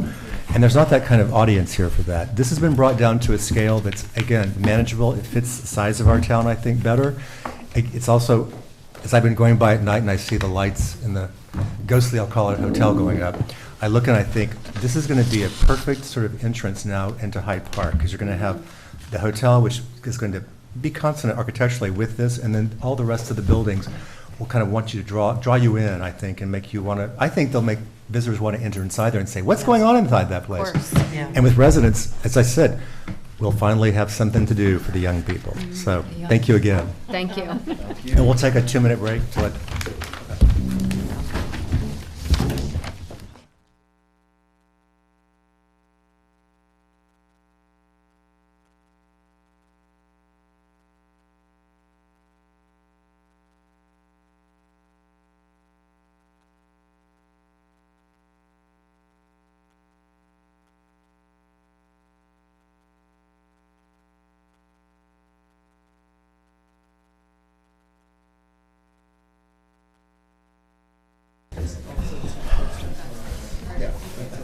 Bye, thank you. Good night. Thank you, Michael. From DPW, right? Thank you. Thank you, For Jennifer. many channels to get a hold of them. And I think he got a little close. Okay. So the next item on the agenda is a continued public hearing. This is for Camp Victory Lake. They are seeking approval for a master plan and Phase 1, which would include a large sanctuary or church. This is located at 277 Crum Elbow Road, as also at basically the intersection of Crum Elbow and Cardinal. Making a motion to reopen the public hearing. So moved. Second. All in favor? Aye. Motion carries unanimously. We are waiting to conclude seeker on a more or less conceptual letter of approval from DCDPW, Department of Public Works, based on their traffic plan, their exits in and out. And we've been hearing from Mr. Sander through Ms. Whitman, and he called and called today and still has nothing from Department of Public Works. So we can't move forward like we thought we could. So any comments from the consultants? Any comments from the board? No? I mean, I like this project and I want to go forward, but Yeah. we can't really do seeker until traffic is resolved, because that was identified as one of the biggest issues. Would anyone from the public like to speak about this application? There being none, make a motion to adjourn this to December 7th. So moved. Second. All in favor, please say aye. Aye. Thank you. We're trying to, if we can possibly do this on the 7th, the ZBA has moved up its time to consider granting their variances, and they can't until we conclude seeker. So this would allow them, because they've moved their date up so that they'd be meeting, I think, on the day before Christmas or something. So the next item on the agenda is a continued public hearing for small O'Malley subdivision. This is a minor subdivision approval being sought for 148 Cream Street. It's 4 lots in addition to the 1 lot existing. May I get a motion to reopen the public hearing? So moved? Second. All in favor? Please say aye. Motion carries unanimously.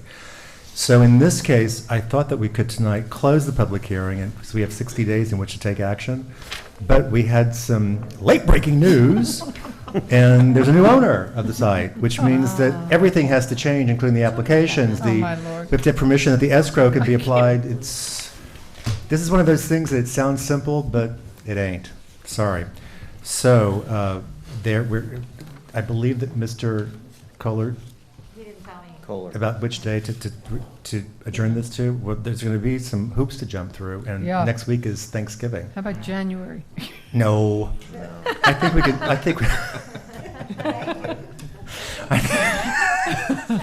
wait, I will just. Mark my words, To it'll review take for, that wait, long. to the review for the public, the issue is that we've concluded seeker because we finally got information about everything, and I did ask, there was a discussion last time by Ms. Franson brought up about protecting the small wetland, not well, the wetland that's actually a natural stormwater drainage feature in front of a house, whether to move the house further away or not. And Mr. Kohler said, yes, I can move the house back. And today, in an email discussion, he said, I can still move it. I was just waiting to hear if there's any other comments I need to submit for. And I said, we didn't think you were going to be submitting anymore. No.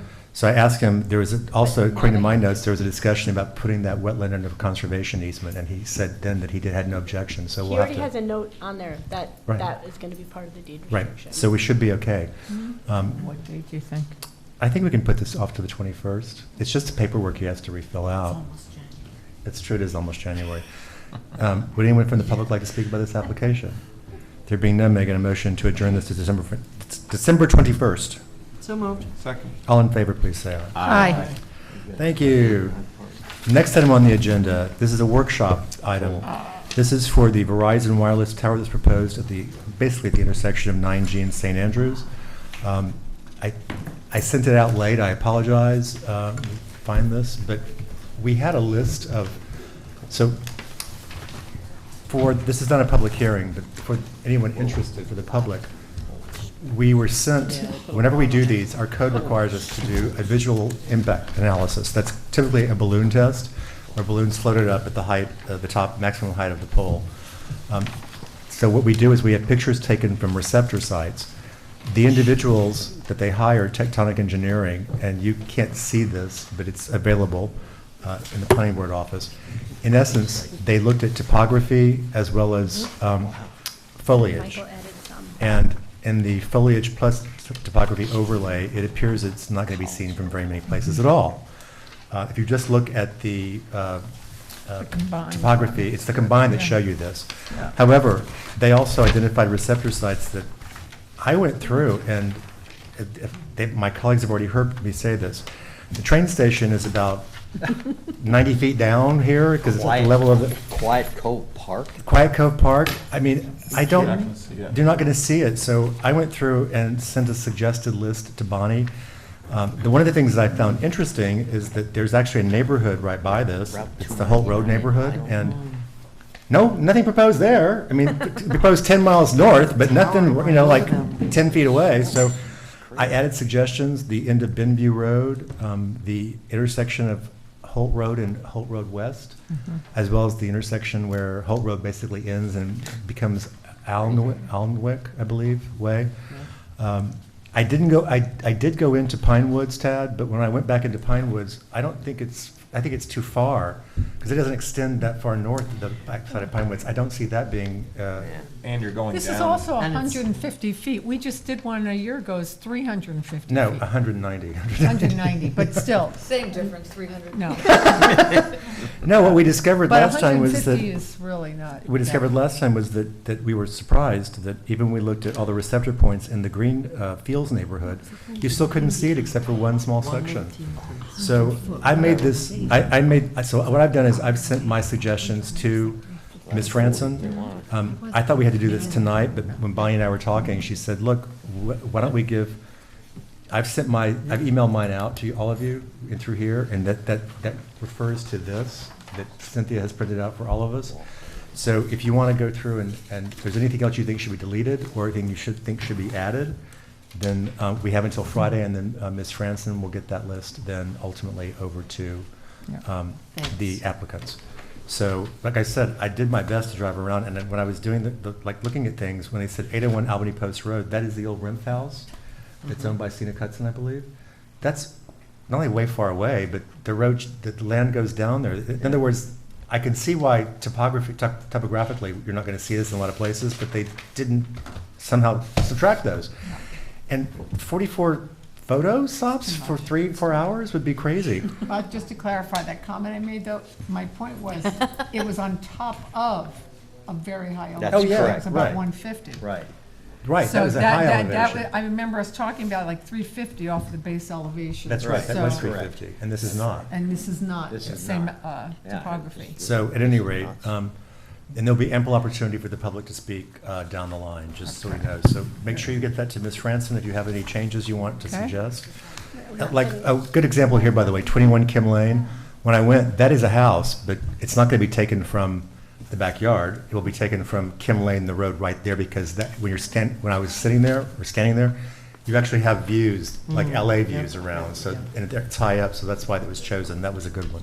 So if you're not doing this tonight, we need to advise the applicant to hold off on getting the balloon test set.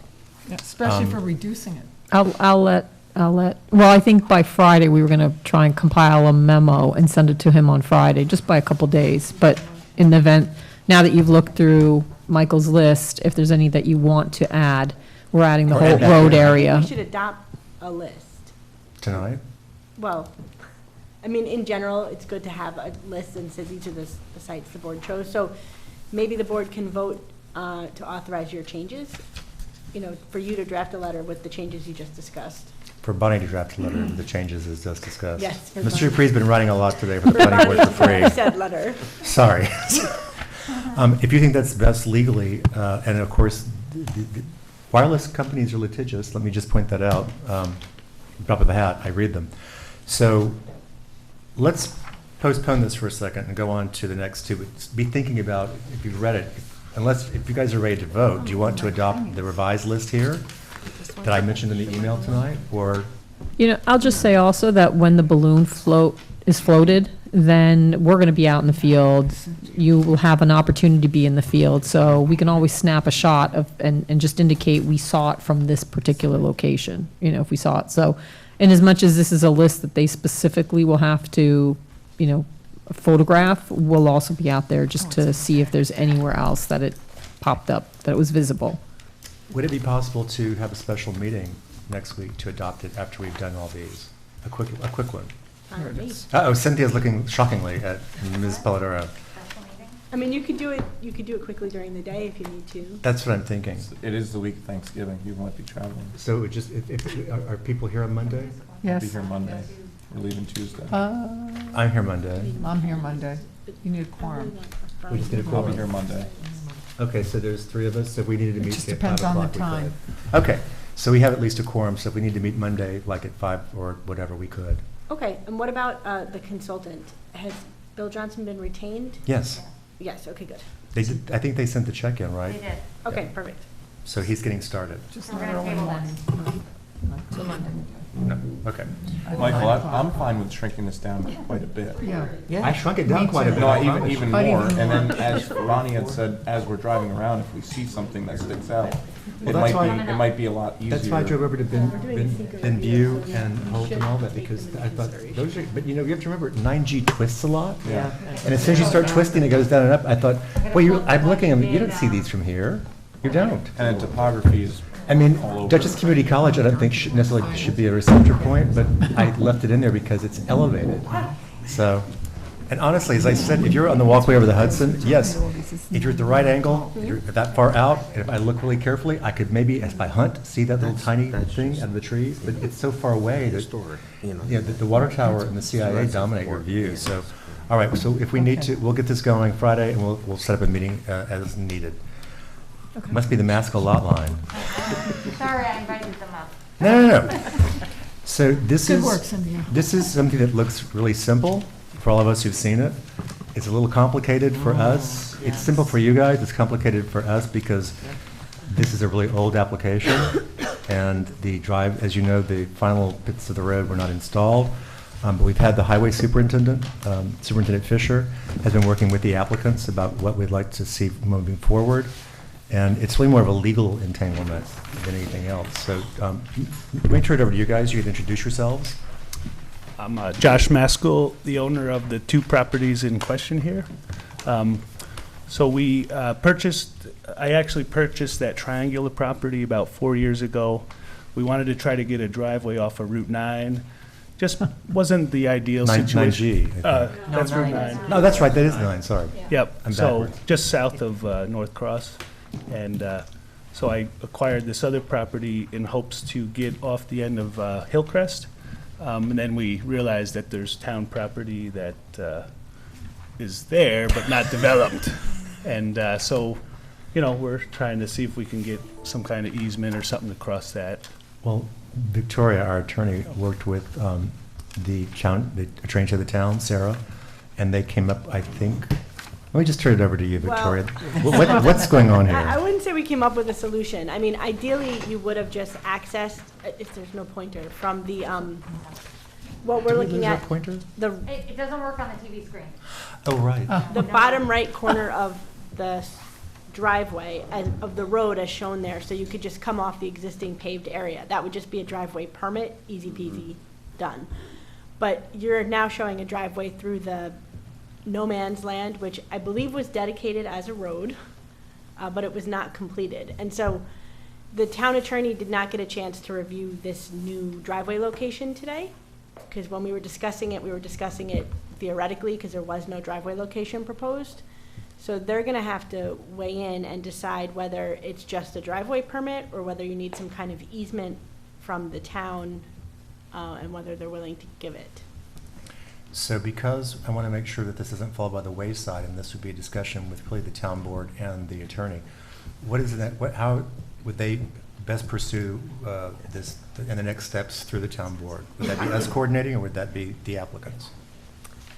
So now that we have this, let me think this through. We could circulate it to the town board or refer it to the town board for comment on the driveway location, which, because it's a lot line alteration with no new lots, I think it's just a type 2 action. Me So too. we don't That's have what to I do a think. formal seeker review, but we could make a referral to the town board saying, please advise on this driveway and Not just the location, a whether any mechanism. permits are needed in order to approve said driveway. That way, as I said, that's why it's complicated, is because so for everyone up here, when this was proposed, the road just kind of stopped. It didn't go all the way to where the dedication was. It would have had the old-fashioned cul-de-sac, rather than the cul-de-sac we do these days.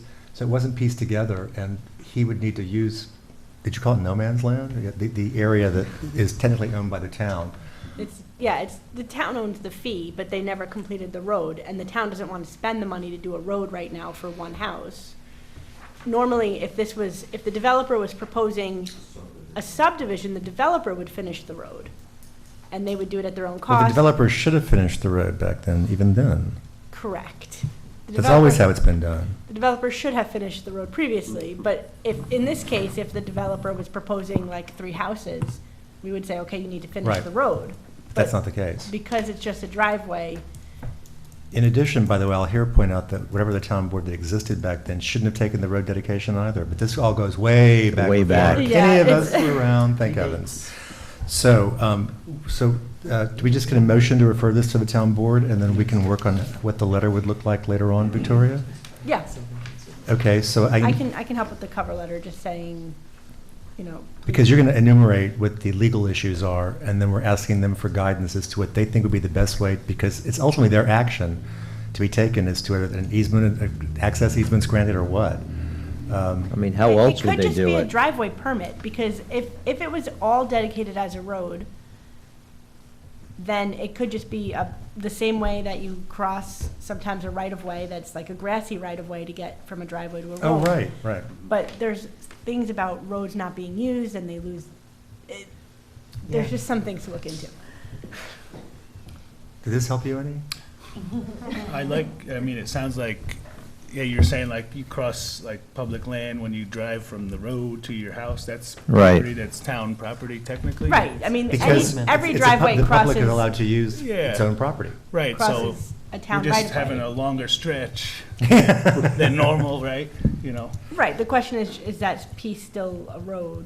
Did it lose its road? Oh, that's what has to by be looked not being into, right, because it was used? never actually utilized. Okay, so, Well, and I just want to add too that we also talked to the highway superintendent, and I had met Howie out there.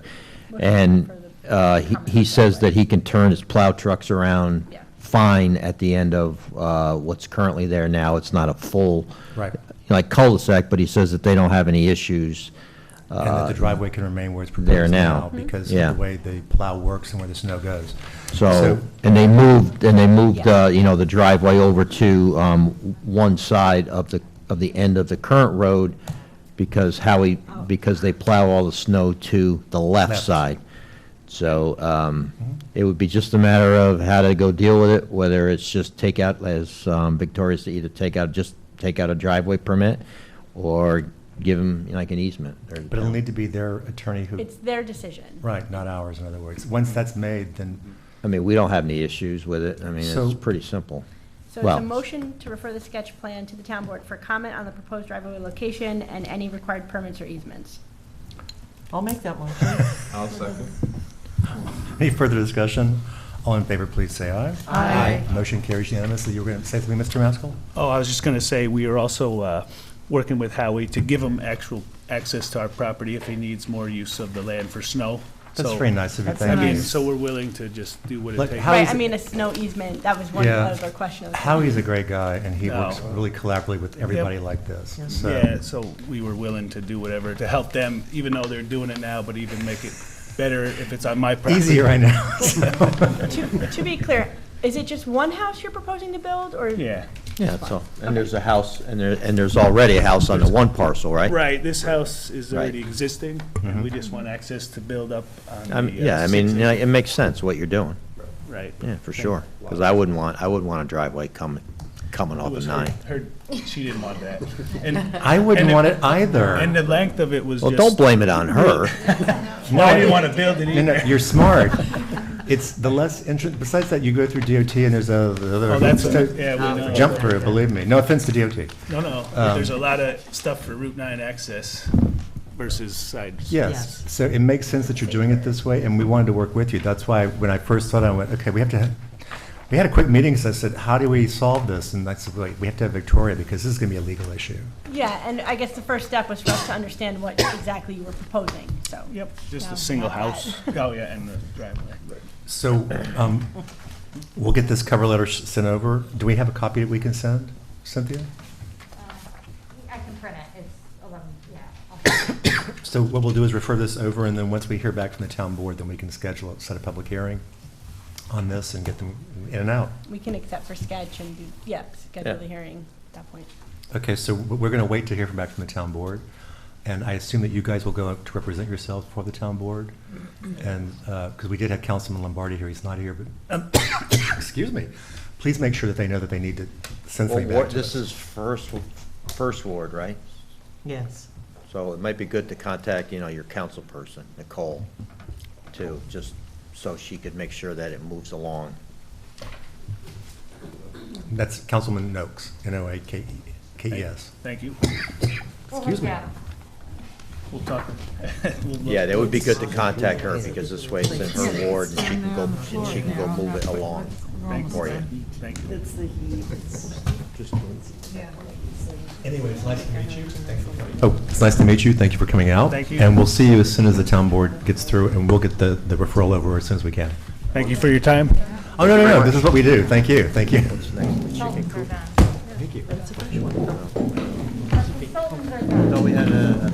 I thought we had a chicken coop. You guys are done. You want to leave? Happy Thanksgiving. Happy Thanksgiving. Thanksgiving. More. Unless we see you Monday. I was going to say, unless I see you Monday. The next item on the agenda is Kokum Animal Husbandry. Taking it from you, ripping your pants and leaving. The applicant is here. He's seeking approval. He's seeking approval site plan for an existing chicken coop. He's received his variance from the ZBA. Pictures, if you saw them, were a little hard to see, so I suggested we schedule a site walk. I did tell Mr. Kokum that the last one that we had, I was the only one who actually walked over there. Other people drove by. But if we want more people, he's here on the weekends. And that this is a relatively minor application. Yeah. So is there, do you guys want to schedule this after Thanksgiving weekend? I mean, after Thanksgiving, or? So I'm familiar with this road. And it's very different from the other ones. I mean, there aren't a lot of houses behind, next. They're large lots. And, I mean, I was looking at them like, I don't know that anybody would even ever see these things. It's pretty far back. They don't, yeah, it's way Yeah. back. I knew the guy who used to have the house all the way at the end, so I drove through the Okay, yeah. the Yep. lot, Yep. that neighborhood, and I'm like, yeah, I mean, It's very private. it's very private, and Yeah. even if you go behind it, there's another road. But again, they also have large separations, there's like woods in between. That's exactly Um, right. So, I mean, I personally, Don't think we need one? I personally, no, I don't need to see it, because I'm like, yeah. I'm with Ann on that one. I feel, you know, it's definitely not like the one in Statsburg where it was crossing property lines and Or the one off, animal or bites. the one off of Yeah, 9G. Yeah. Yeah, the one off 9G is Yeah. the one I'm thinking about. Yeah, and that was like a much denser neighborhood. If I contact Mr. Kokum and I just swing by, then that'll be enough for the rest of the board, I take it Yes. that means? Okay, I will volunteer for that. And we have a resolution prepared to classify the action tonight. It is a type 2 action, which means no further secret work is done on it. Mr. Kokum, are you around this weekend? Yes.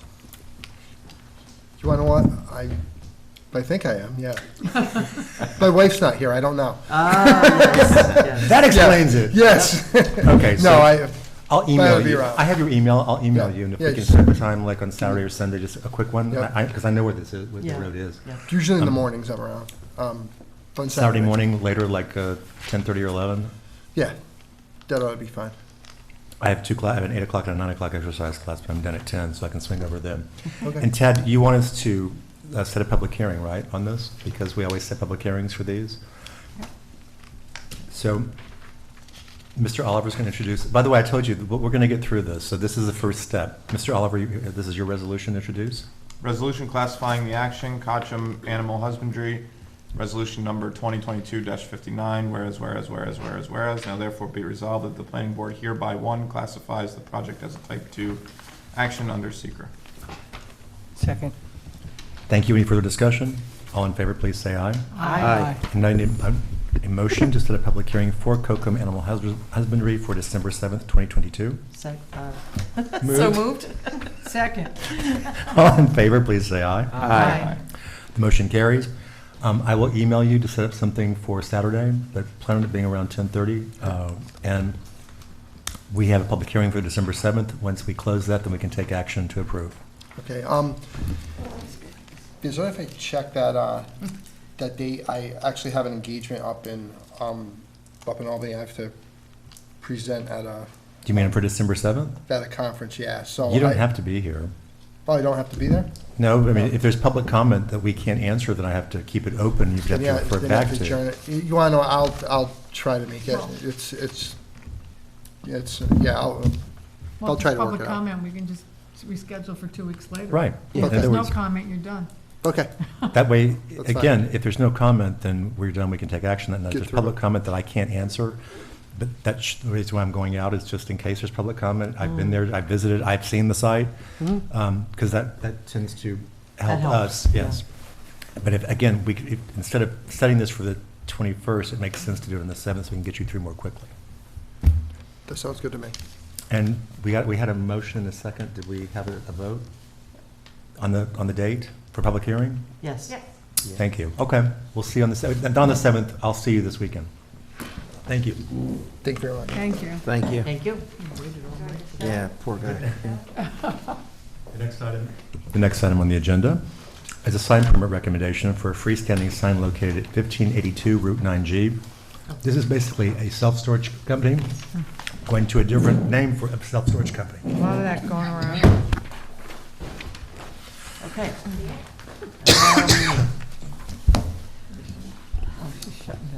Resolution recommendation for issuance of sign permit.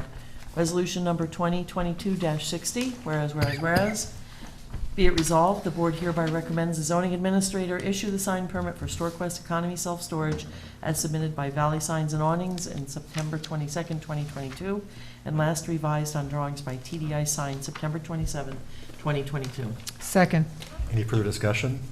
All in favor, please say aye. Aye. I should have noted here that the original application was not co-compliant, but this one is. Thank you. Next item on the agenda is something similar. We have a wall sign as well as a freestanding tenant panel. This was new leaf tattoo removal. It's now going to be removery. Oh, okay, let's see. Removery. All I could think of is strategery. Oh, yeah. Every time. So these are also code compliant, and we just need a recommendation from Ms. Moss to issue them. And we, by the way, let me welcome a new business here. Yes. Or two new businesses, even though they're replacing existing businesses. So anybody have any questions? And this is Ms. Weiser's resolution to introduce. Resolution recommendation for issuance of sign permit pursuant to Town Code Section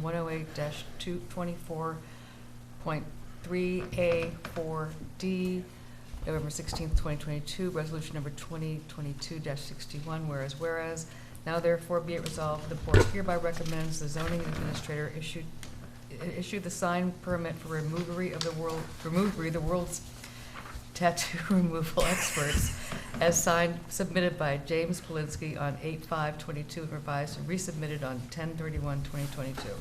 Second? Any further discussion?